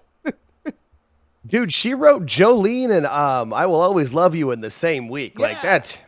she's She- amazing. she was Very a talented woman. She was in Best Little Whorehouse in Texas, one of the greatest movies of all time. If you listen to the 9 to 5 song, you can hear that that's her on her nails, and it actually like has her on the listing of. I worked at a record store for 5 years. This is Dolly Parton Wow. nails on that song. Yeah, vocal and nails. Yeah, no, she's awesome. She She's opened a theme park last week. Last week we were on our way. When we're on our way, my mom was in the back seat, and she goes, "Oh, I just saw we have to pray for Dolly Parton." I don't know why, but we have to pray Right. for Dolly Parton. that- And it turned out that like her sister, Dolly had a cold or something, and her sister said that she needed prayers. But the world stopped God. for a moment hey man, when Dolly Parton needed prayers. that whatever town she put her theme park in, basically the entire town works there, and she got them all jobs because she's she's awesome. That's great. I haven't seen this video in forever. So I've never seen this you video. ever seen this? Oh, Okay, okay, so I don't know how true. Nah, I was this is. outside playing this. I don't know what to tell you. I don't know how true this is, but there is a clip of the Dolly Parton variety show where she introduces this video, and she says that there was a tabloid where it reported that she was secretly going to marry Hulk Hogan, and because of that tabloid, she wrote this song. And I don't know if that's true or if that's just 80s Dolly Parton saying stuff, but he had a headlock. I hope on it's her true. bar. No, who's the other wrestler? Who is that? That was Iron Mike Sharp, That's it what looked I like. thought. That's what I thought. Same as No Holds Barred, right? He played the jobber in No. No. That wasn't. Who played? Smash played. Someone else. No, he might have been him. I don't know. I know he was one of Hulk Hogan's favorite jobbers, so Iron Mike Sharp. Mm-mm. Look at Hogan that liked to work with the same jobbers. Yeah, he did. Man. You're safe, brother. So That looks like JBL. I'm gonna skip. Yeah, really. How about that? I'm gonna skip ahead a little bit to get to the good stuff here because we're almost there anyway. Here, Hogan. See Hogan found her in the crowd. Because if Dolly Parton's in the crowd, Me? man, I mean, yeah. Her and her two friends. yeah, it would take this long. Is all I'm saying. Even He today, kept his boots on. if right now I found out Dolly Parton was in the chat, I'd go and pick her up and I'd take her into the back and then we'd get married. Jojo That's what would happen Martin if Dolly tipped Parton was in our chat I right thank all now. of you for your amazing content. Keep up the amazing work. How old is she Change the here? name he's going to change 68? the name to This World. I mean, she's I guess probably late 30s, early 40s here. Okay. Dolly Parton is the Steve Martin of women, right? Yeah. Just been 50 years old forever. Look at that. Oh, look, she threw the bouquet. And he Was caught that it. Shane McMahon? No, Shane McMahon was like 5 Yeah. when this came. No, yeah. Yeah, it's like how Okay. old this was. Yeah. All right, so it was Vince.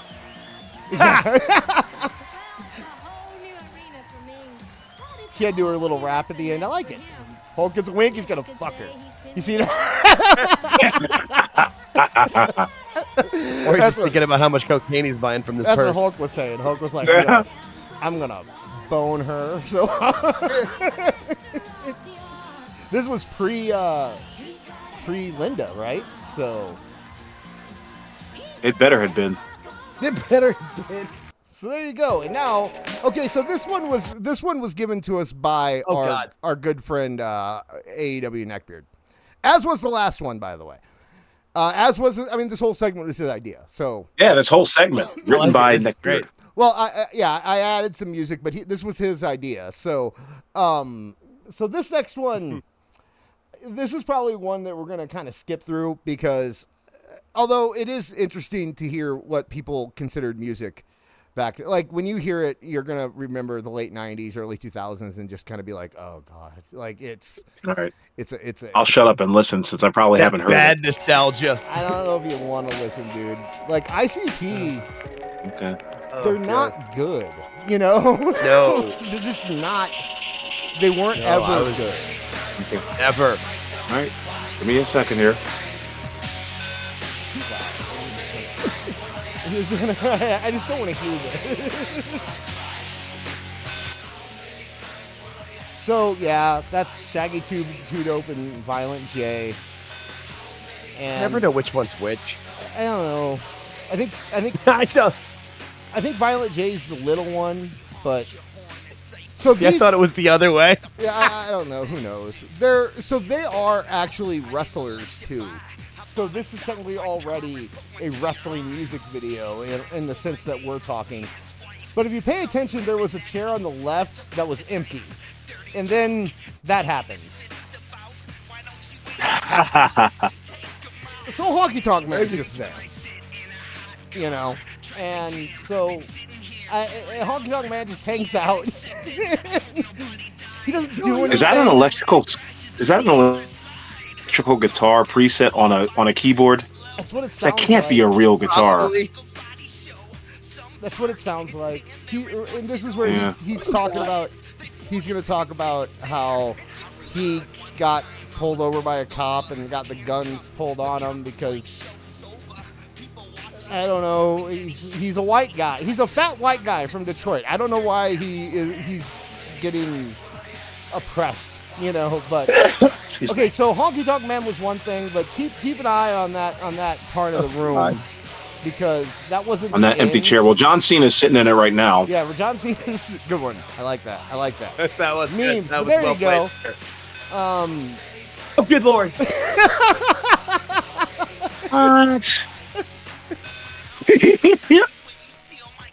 Who else? Yeah, look here, what's this? Yeah. I don't know why. I've never. Yay! They're just doing that. Like they just. Why is only one of them wearing a wrestling belt? Do they only have one wrestling belt? Because that was the same one Honky was wearing, and only one of them has. Jesus. That's the other thing. I don't know which one's Luke or which one's Butch either. I don't know which one's Shaggy. I don't know any. Oh, God. This is hilarious. I don't know which. No, I'm just having. Which one's Jake? Oh, yeah. Which one's George? Which one's Dis? Which one's Alvin? Yeah. Who knows? Butch is the one that looks like a Butch. I mean, you can that's how I know. Like, I know who Luke is now because he kind of looks like Luke. Of course, it's he Greg looks like the a Hammer Luke. Valentine. Oh, there is the hammer. Of course, it's Greg the Hammer Valentine. Mm. There's no one else it could have been. And by the way, I didn't know Greg the Hammer Valentine was coming up next. I don't know who's in this from this point forward. I'm guessing Nikolai Volkov will probably show up. No, you know who I think it's going to be? Brutus Pause it Beefcake. for a second. Ooh, that's a good one. That's a good one. What do you I think? think it's I going to gotta be. What have you seen it, Jake? You No, know? I haven't. And I was going to make a guess, Okay. but I'm trying to think when this was. And my guess Right. is not going to work because they're going to be on Nitro. Like, I'm trying to think of who wouldn't have been on television. Like, who needed a paycheck? You know what I mean? Like, So we got Honky, we got the Bushwhackers, and we got Greg the Hammer Honky's Valentine. tag team partner. So Oh, I'm going to say Tito Santana. I'm going to say Jimmy Hart. Ooh, I'm gonna say good the one. Ultimate- Yeah. I'm going to say the Ultimate Warrior because I'm thinking this is after his Nitro Nah, debacle. I don't I was think- going to guess. I I was gonna guess Virgil, but because he'll do anything for a paycheck. But he was Vincent by then. Oh, wait, you and Cumia got it. I guarantee it's Hacksaw Jim Duggan. Guarantee Yeah. it's Hacksaw Jim Duggan. Thank you, you and Cumia. Oh yeah, He that's saw it. probably He a- probably saw I it. mean, it's going to be Fucking Hacksaw cheater. Jim Duggan. It's going to be Hacksaw. No, I Jim like Duggan. these guesses though. This is fun. Yeah. This is a good game. I like this game. We had the Anvil. Yeah, we should get in contact with ICP, tell them to make a sequel to this video. So we can play You're this right. game every week. Yeah. Okay. Yeah. What The hell's they doing? Is there no one else though? I'm gonna be very There's gotta be disappointed. if How there's no great one would else. that be? That's so lame. They knocked over the chair. Oh no, the chair's back up. Chair's back up. We're still in business. Okay, guys. so there's still a chance. You're telling me there's a chance. There's still hope. Oh no. Oh no, he it's sat over. down. Oh no. Oh, they're in jail. Is there Oh, a they're in guard? jail, so it could be Jimmy Snuka. Is there a- Could be. Oh, Oh, they're there at should have been a circus. prison guard. Oh, there's Oh, a is it not robot. open? Why was there a robot? Why was there a robot? Oh, there's a black lady. What is going This is a freak Oh, show. it's the freak show. So why is there a black lady in the freak show? Yeah. I'm still confused. You know about why, the robot. Dis. 'Cause We it's all know ICP. why. Okay, Yeah. so this one, wrestling was This is very the only one I popular. wanted to have. Wrestling was very popular at one point, and I'm just gonna let this run. You know what though? I'm gonna turn this one up and I'm gonna start it over because have you seen this awful? I have never seen. you're gonna I'm love- looking at the title here: Ultimate Warrior versus Phil Collins. You're gonna Yeah, love. buddy. You're gonna love the first part. You're gonna love the first part. Okay, ready? Just listen. right. Just listen. The great You idea got for it. this special- Phil Collins live at SeaWorld. What, filling a bunch of fish? No. It's Phil Collins' special guest, Drew Barrymore, coming out on Shamu. That's right, to the Gilbert West. Godfrey, And then the we star get, of this you know, video. have a Jesus. black athlete. And then we get like Miss America. Vanessa Williams? I can't imagine that Warrior liked doing this video because right here, when they say we should get a wrestler, Gilbert says, And like a Hulk bunch of Hogan? midgets. And they say, and they're like, no. Yeah, Chip see. Wizard. Oh yeah, he flipped the fuck out if he heard that. No way he liked doing that. Erica in the chat says she doesn't believe any of this is real anymore. Yes, you're just high, Erica. So there's Phil Collins. And there's the alternate. That's the best Stop part. right there. That's my Stop. favorite part of the whole thing. Everything. There's so much more, but that's the best. Jim just. I came back from the Wawa a couple hours ago, and they were playing this song. You mean to tell me this fucking song Yes. had a Every time I hear video it. with the Ultimate Warrior? Holy shit! Look at him dancing. Oh, Watch God. him dance. Oh god. Shout out to Wawa, by the way. I went to Yeah, really. I went to a Wawa for the first time last week, actually. Yeah, you said Maryland. Yeah. Most of my family's from New Jersey, so Oh, okay. the ones that live in South Jersey, I know Wawa. Yeah, I always fly into Philadelphia, so Oh, gotcha. my wife had never been, and she's in love with their coffee. Yeah. Like he wrestles in the rest of the video, and it's funny, but that dance every time, just the no rhythm that Jim has. He was rhythm counting. warrior. All he had to do was snap. Yeah. And he was counting. You know? And he was offbeat. He was somehow offbeat. Oh god. Look at Phil no selling everything. You got Fat Doc Hendricks back there repping. No, is that Playboy Buddy Who's that Rose? repping? Is that Playboy Buddy Rose? Is that I Playboy? think it is. No. He looks It certainly is. I think it is. Hang on. I think it's Playboy. I feel like this has a. Like when he does when he was doing the diet, you know, when he was doing the blow away diet. Remember that? Yeah. I think that might be him. You know who will know is Awful. Awful will know. So if it's Playboy, he'll tell us right away. Yeah, I know they got to get a close up. I mean, he's sauntering around like he's Playboy Buddy Rose. You and Kumi are saying it's Buddy Rose. Beard in the chat said that the most unbelievable. Well, he did. I'm adding a little too. He said the most unbelievable part of this video was that Ultimate Warrior did a submission hold. Right. Yeah, that camel clutch looked weird as fuck. Stupid idea. I gotta Okay. admit, you two came up with a This is the stupid best part of the idea. video. Even with Warrior dancing, this is still the best part of the video here. Okay. Is that so- Vanessa Williams? God, that killed Oh, me. it might have been forever. Vanessa. She was an actress. No, wait. Yeah, Vanessa Williams was Wait. an actress too, Yeah. right? Yes. Yeah. Okay. So this was not a. This is not a video. There was no video for this, but this is my favorite song of all time. And note, I didn't say my favorite song on this list, and I didn't say my favorite wrestling song. This is my favorite song of all time. You told me "Bad Blood" by Neil Sedaka was your favorite song. The chat has confirmed that not only was it Buddy Rose, it was also Vanessa Williams. So Dude, I'm calling. I've Look never at seen us, these videos guys. before, but I'm hitting Look at- 1,000 on this. look at us. I wanted to say I think the bald guy was Jeffrey Tambor. from, No, you're going too far. Arrested You're going Development. too far. I'm pretty sure. I'm pretty sure it was. Jake's not on the show. He don't listen. if our perfect record According to here is blown. Wikipedia, I am correct. Yes, there Gilbert you Gottfried, go. Vanessa Williams, and Jeffrey Tambor. I appear in told this you he was version. right. Wow. Everyone in the chat didn't believe that Jake was right. I said he was right. I'm still more impressed with the Playboy Buddy Rose, honestly. That one was the pull. That's the pull of the video. I just saw a bald guy with the mustache and thought it was Jeffrey Tambor. That's on me. No, I just. So what, no, Sorry, I didn't mean to. no, you're good. favorite You're good. So when I was looking for this song, all I kept finding were fake, were like AI made Hulk Hogan tributes, right? Oh no. And it was like, for some reason, they picked all black singers to make AI Hulk Hogan. So it's like Rihanna doing a Hulk Hogan tribute. And Akon.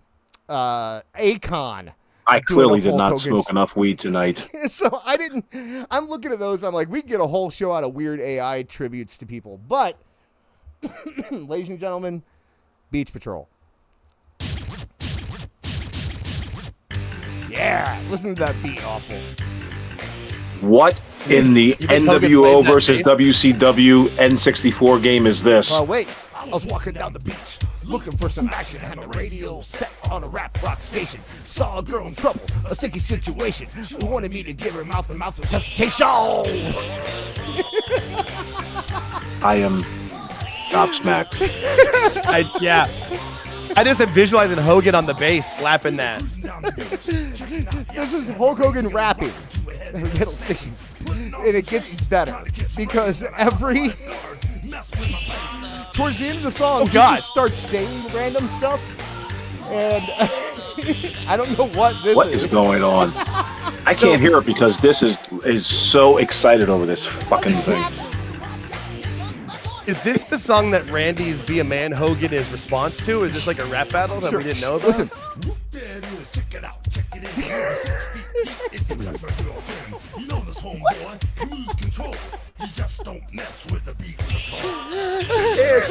Whoop, there it is.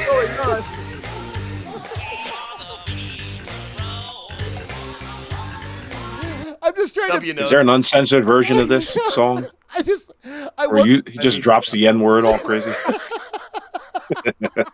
I want the video of Hogan in the booth and like Jimmy Hart being like, okay, Hulk, you got to say, whoop, there it is. And Hulk's like, okay, whoop, there it is. He goes, no, whoop, there it is.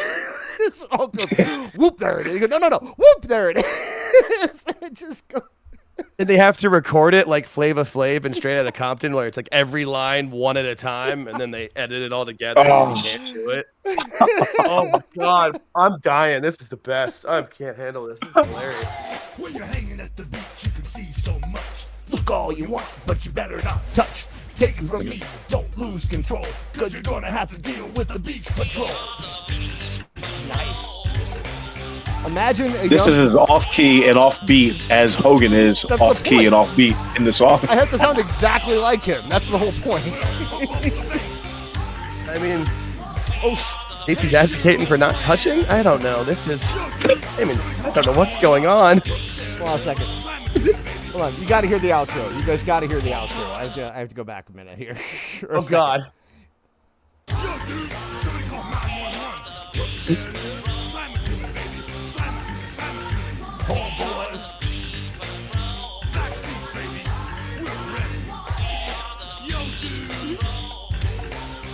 No shirt, no shoes, no circus. There it is. Did he say backseat brother, we're ready? What was that? There it is. Yes. What's going on? This is almost as good. There's another song, and I can't remember what it's. I Want to Be a Hulkamaniac. Have fun with my family and friends. Where there's a line. I hate that song, by the way. Yeah, there's a line in the song where he literally says, "Always go swimming with a buddy. Work real hard and always study." Oh my That's the kind of rap I'm for. I'd let my daughter listen to that. Yeah, it's a good message. Okay. Like that good You clean. would disown me immediately rap. afterwards, but that's okay. Yeah, right. So from one Jimmy Hart banger to another Jimmy Hart God. banger, we have. I am with you though. I want to see that video of Jimmy in this producing. Like, yeah, with the one ear on the headphones. Like, yeah, Hulk, you got it, baby. Yeah. So yes, that would be. Terry Funk did put out an album in Japan. Oh, it's a Japanese one. Yeah. Yep. Oh my God. And there was a song written by Jimmy Hart called Barbra Streisand's Nose. I'm sorry. What? Going to the anti-Semitism real quick, I guess. It's all right. I'm here. I'll allow it. Half of me will allow it. Late last night when I heard a knock on my door. I went to the window and I peeked outside. It was a girl about 5'4". Okay. She said she saw my name on the bathroom wall, so she thought she'd give me a try. I unlocked the door and invited her in. It was then I realized she had Barbra Streisand's nose. Jesus. Wait, she got my number off a bathroom wall, and she thought she'd give me a cry. Wouldn't call work better?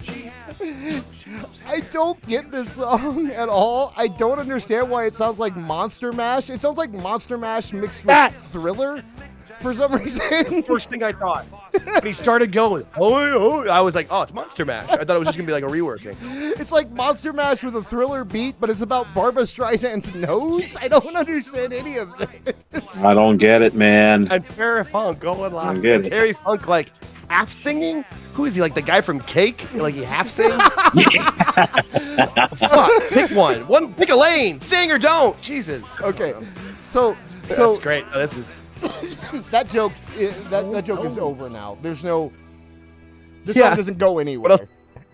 But this next I was song, surprised it had that much to it. This My next God. song, though. Turn it up, Dis. I can't hear. Oh, you can't hear? Okay. The music hasn't started yet, so.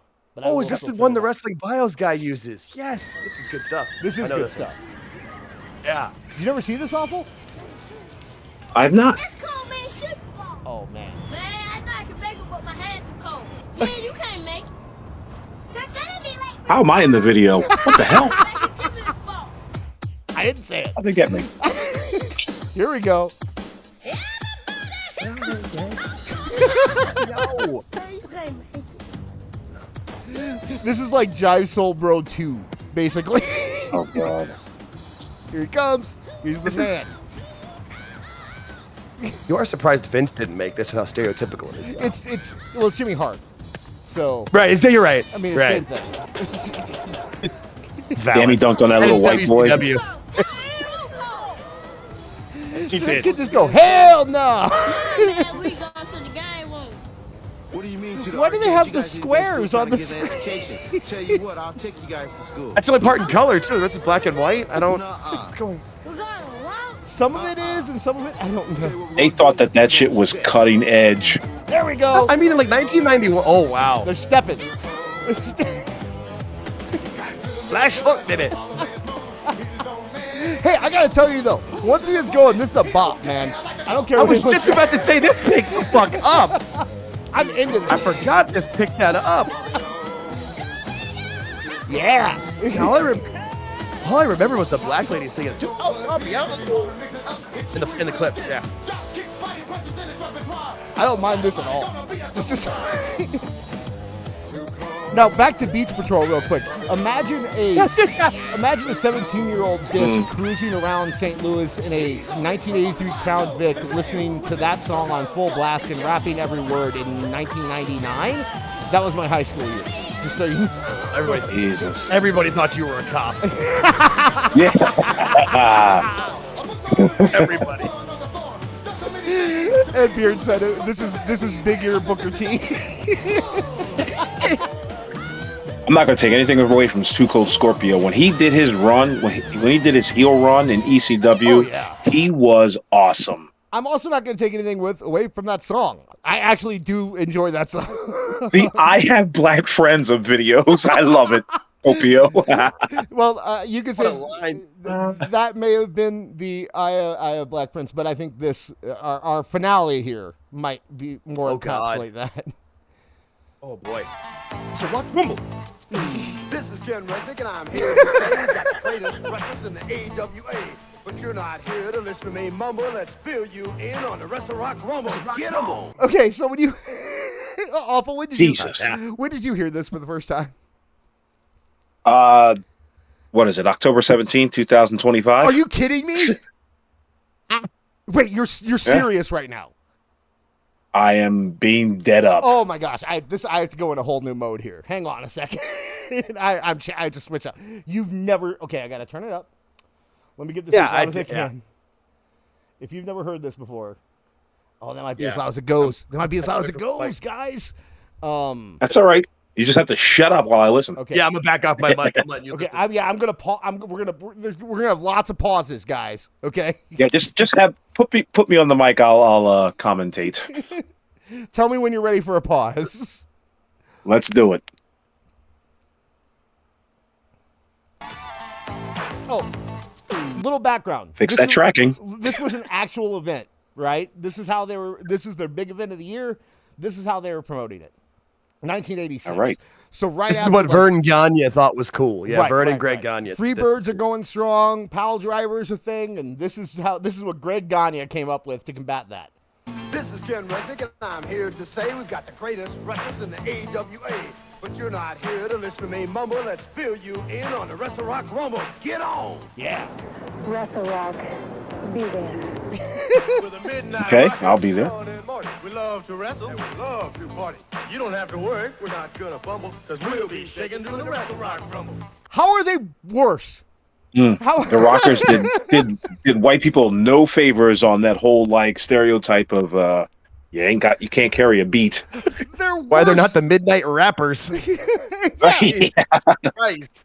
Oof. I don't know how they're worse, but they're worse. Yeah, they somehow Mm.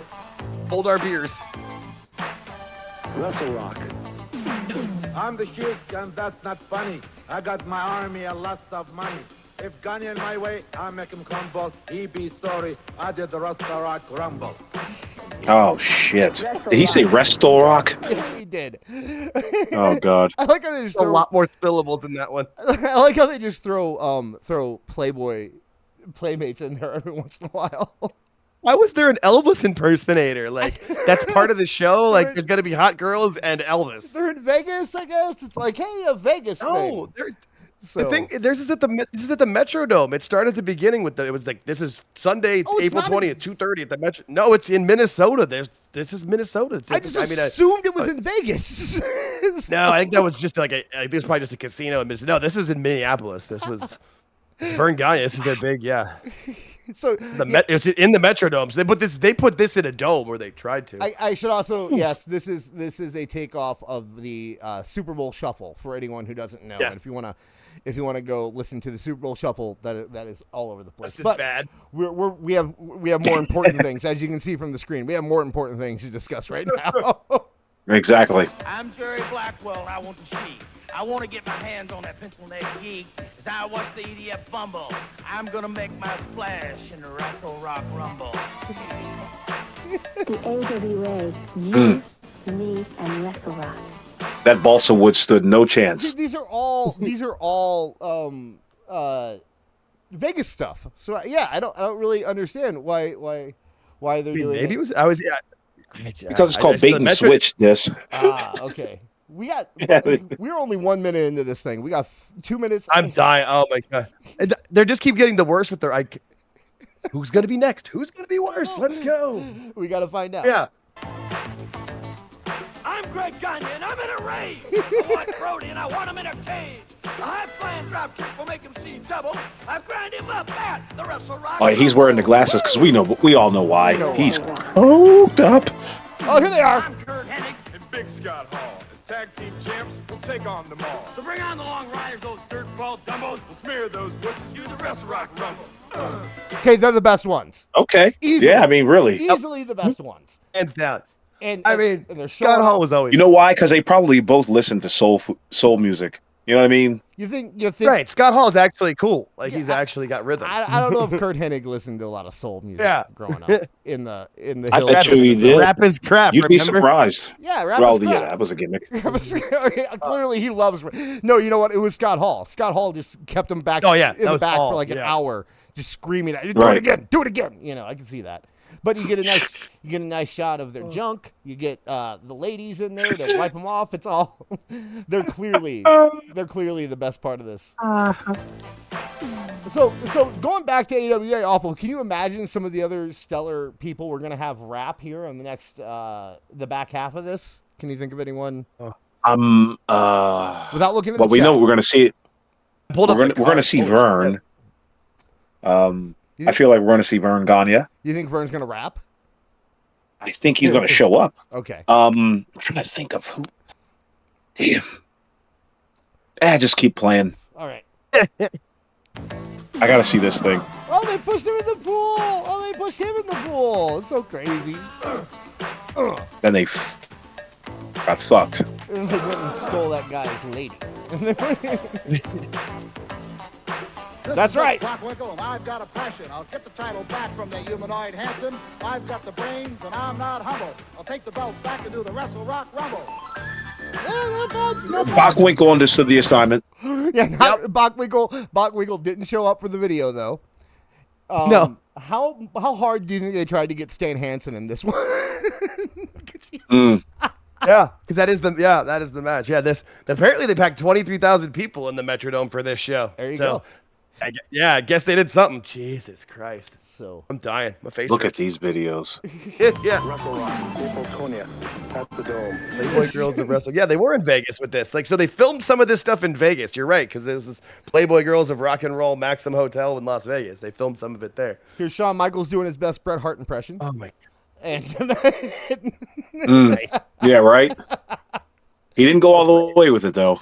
Didn't put a ring on it. She's looking real though, man. She's either a good actress or they're they had plans later. I can tell. Wrestle Rock, 86. Be there. Ah, here we go. Kamala. Barry Windham. Larry Zbyszko. Till I get done slapping around Scott in the suit. Gonna beat the ugly bartender into a bundle and laugh all the way doing Wrestle Rock Rumble. Damn it, he's good. He's good. He's into it. He understood the assignment as well. A living legend, Larry Zbyszko. It's the only thing. This is the best thing Larry Zbyszko's ever done. I hate Larry Zbyszko. Hands fucking down. He probably blew down weed with Run DMC at one point and fucking all these other guys. Like I happen to be a big fan of Schoolboy D and PSK. No. Why do you sound like Bill Cosby at the end? Burn Gagne. No, yeah. I'm gonna have some pudding pop. It sounds like he's been. I wonder what's in those pudding pops. Anybody ever ask that? Anybody ever make that joke before? Anybody make a joke? Anybody make that joke? Nobody made that joke? Nobody? Okay, good. I'm good. Okay. Ow! This game talk got a mouth that won't quit, but I've got no deal want to smack a little shit. And when I'm through, you won't be able to mumble. Oh, he's I'll the be ref. left alone doing the Wrestle Rock Rumble. Yeah.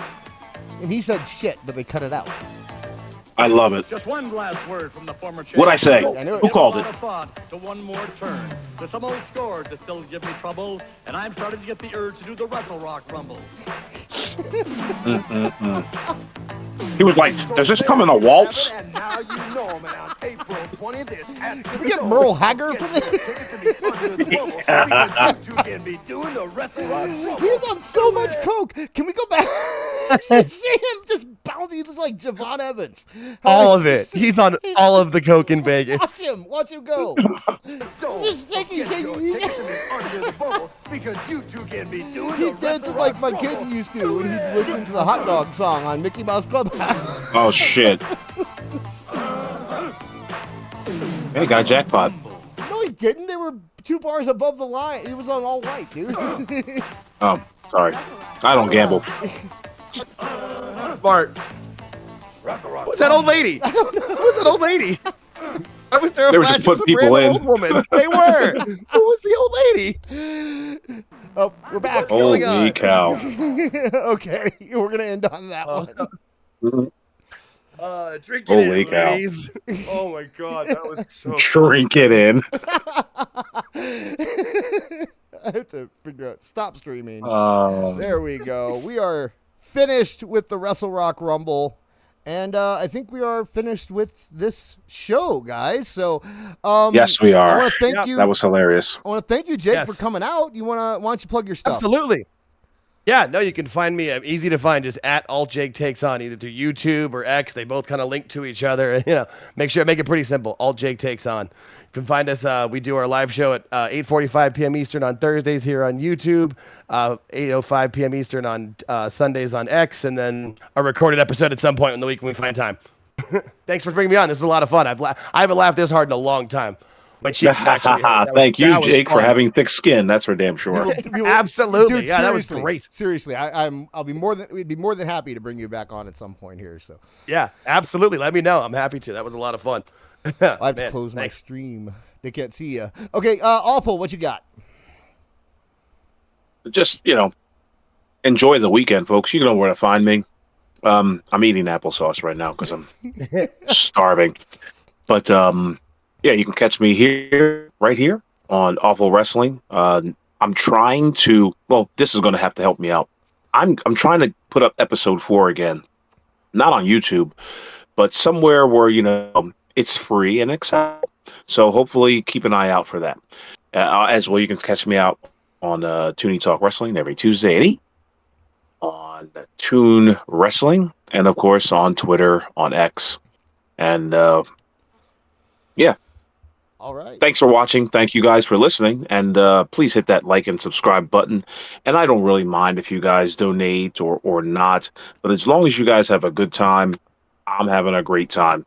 But yeah, thanks. Thank you again, Jake, for being on here. Oh, yeah. And I got can't wait to do it some more. So Absolutely. this Saturday also, if you go over to the at Toon Wrestling, that's Toonie Talk Wrestling over there, we're going to be doing the me and Marv, at least, I don't know who else, will be doing the AEW Wrestle Dream watch along over there, watch party. So you can come hang out with us, listen to me and Marv get tortured for a few hours. You know what? Maybe it won't be. I always try to go into the AEW pay-per-views like in a positive attitude. So I'm doing it again. Maybe I'll enjoy it. So yeah, check us out there. It should start probably around 6. Oh, you know what? I just got tapped on the shoulder. Yes. I was told to let everyone know. I really don't want to, but I'll let everybody know that Sunday is my birthday. Oh. And yeah, Turning 60, that's all. The big 60. So, yeah. No. 61. God damn okay, it. Sorry. That was last 61. Year. That was last. And remember, my name is what was my name? What was the name that I came up with? Like Thurgood Ellersby or whatever. Yeah. Oh yeah. The roving reporter. Yeah.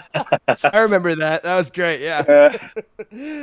All right. Oh, yes. So, and then next week, you can join me and Thurgood here back on This Is Awful. There will be a show unless, something happens. So we will see you then. As Awful said earlier, Tuesday nights will be on Toonie Talk Wrestling. And I guess you can follow me on the Twitters if you want to at AEW Disciplinary there. The word's hard to spell, but you can figure it out. And if you can't, don't follow me. So yeah, thank you to everyone who tuned in tonight. Thank you to anyone who donated, you and Kiyomiya. And thank you to anyone who chatted, anyone who listens later. Oh, one more thing I guess I should say. Right after the show, I'm going to be putting the audio podcast for Toonie Talk Wrestling up on the podcast feed. So tomorrow morning, you should wake up if you want to listen to that on your way to work. You're more than welcome to. So, from all of us to all of you, have a good week.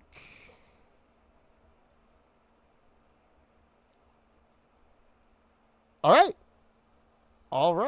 Sweet. I think that worked. All right. Thank you, Jake, for hanging out with us. Absolutely.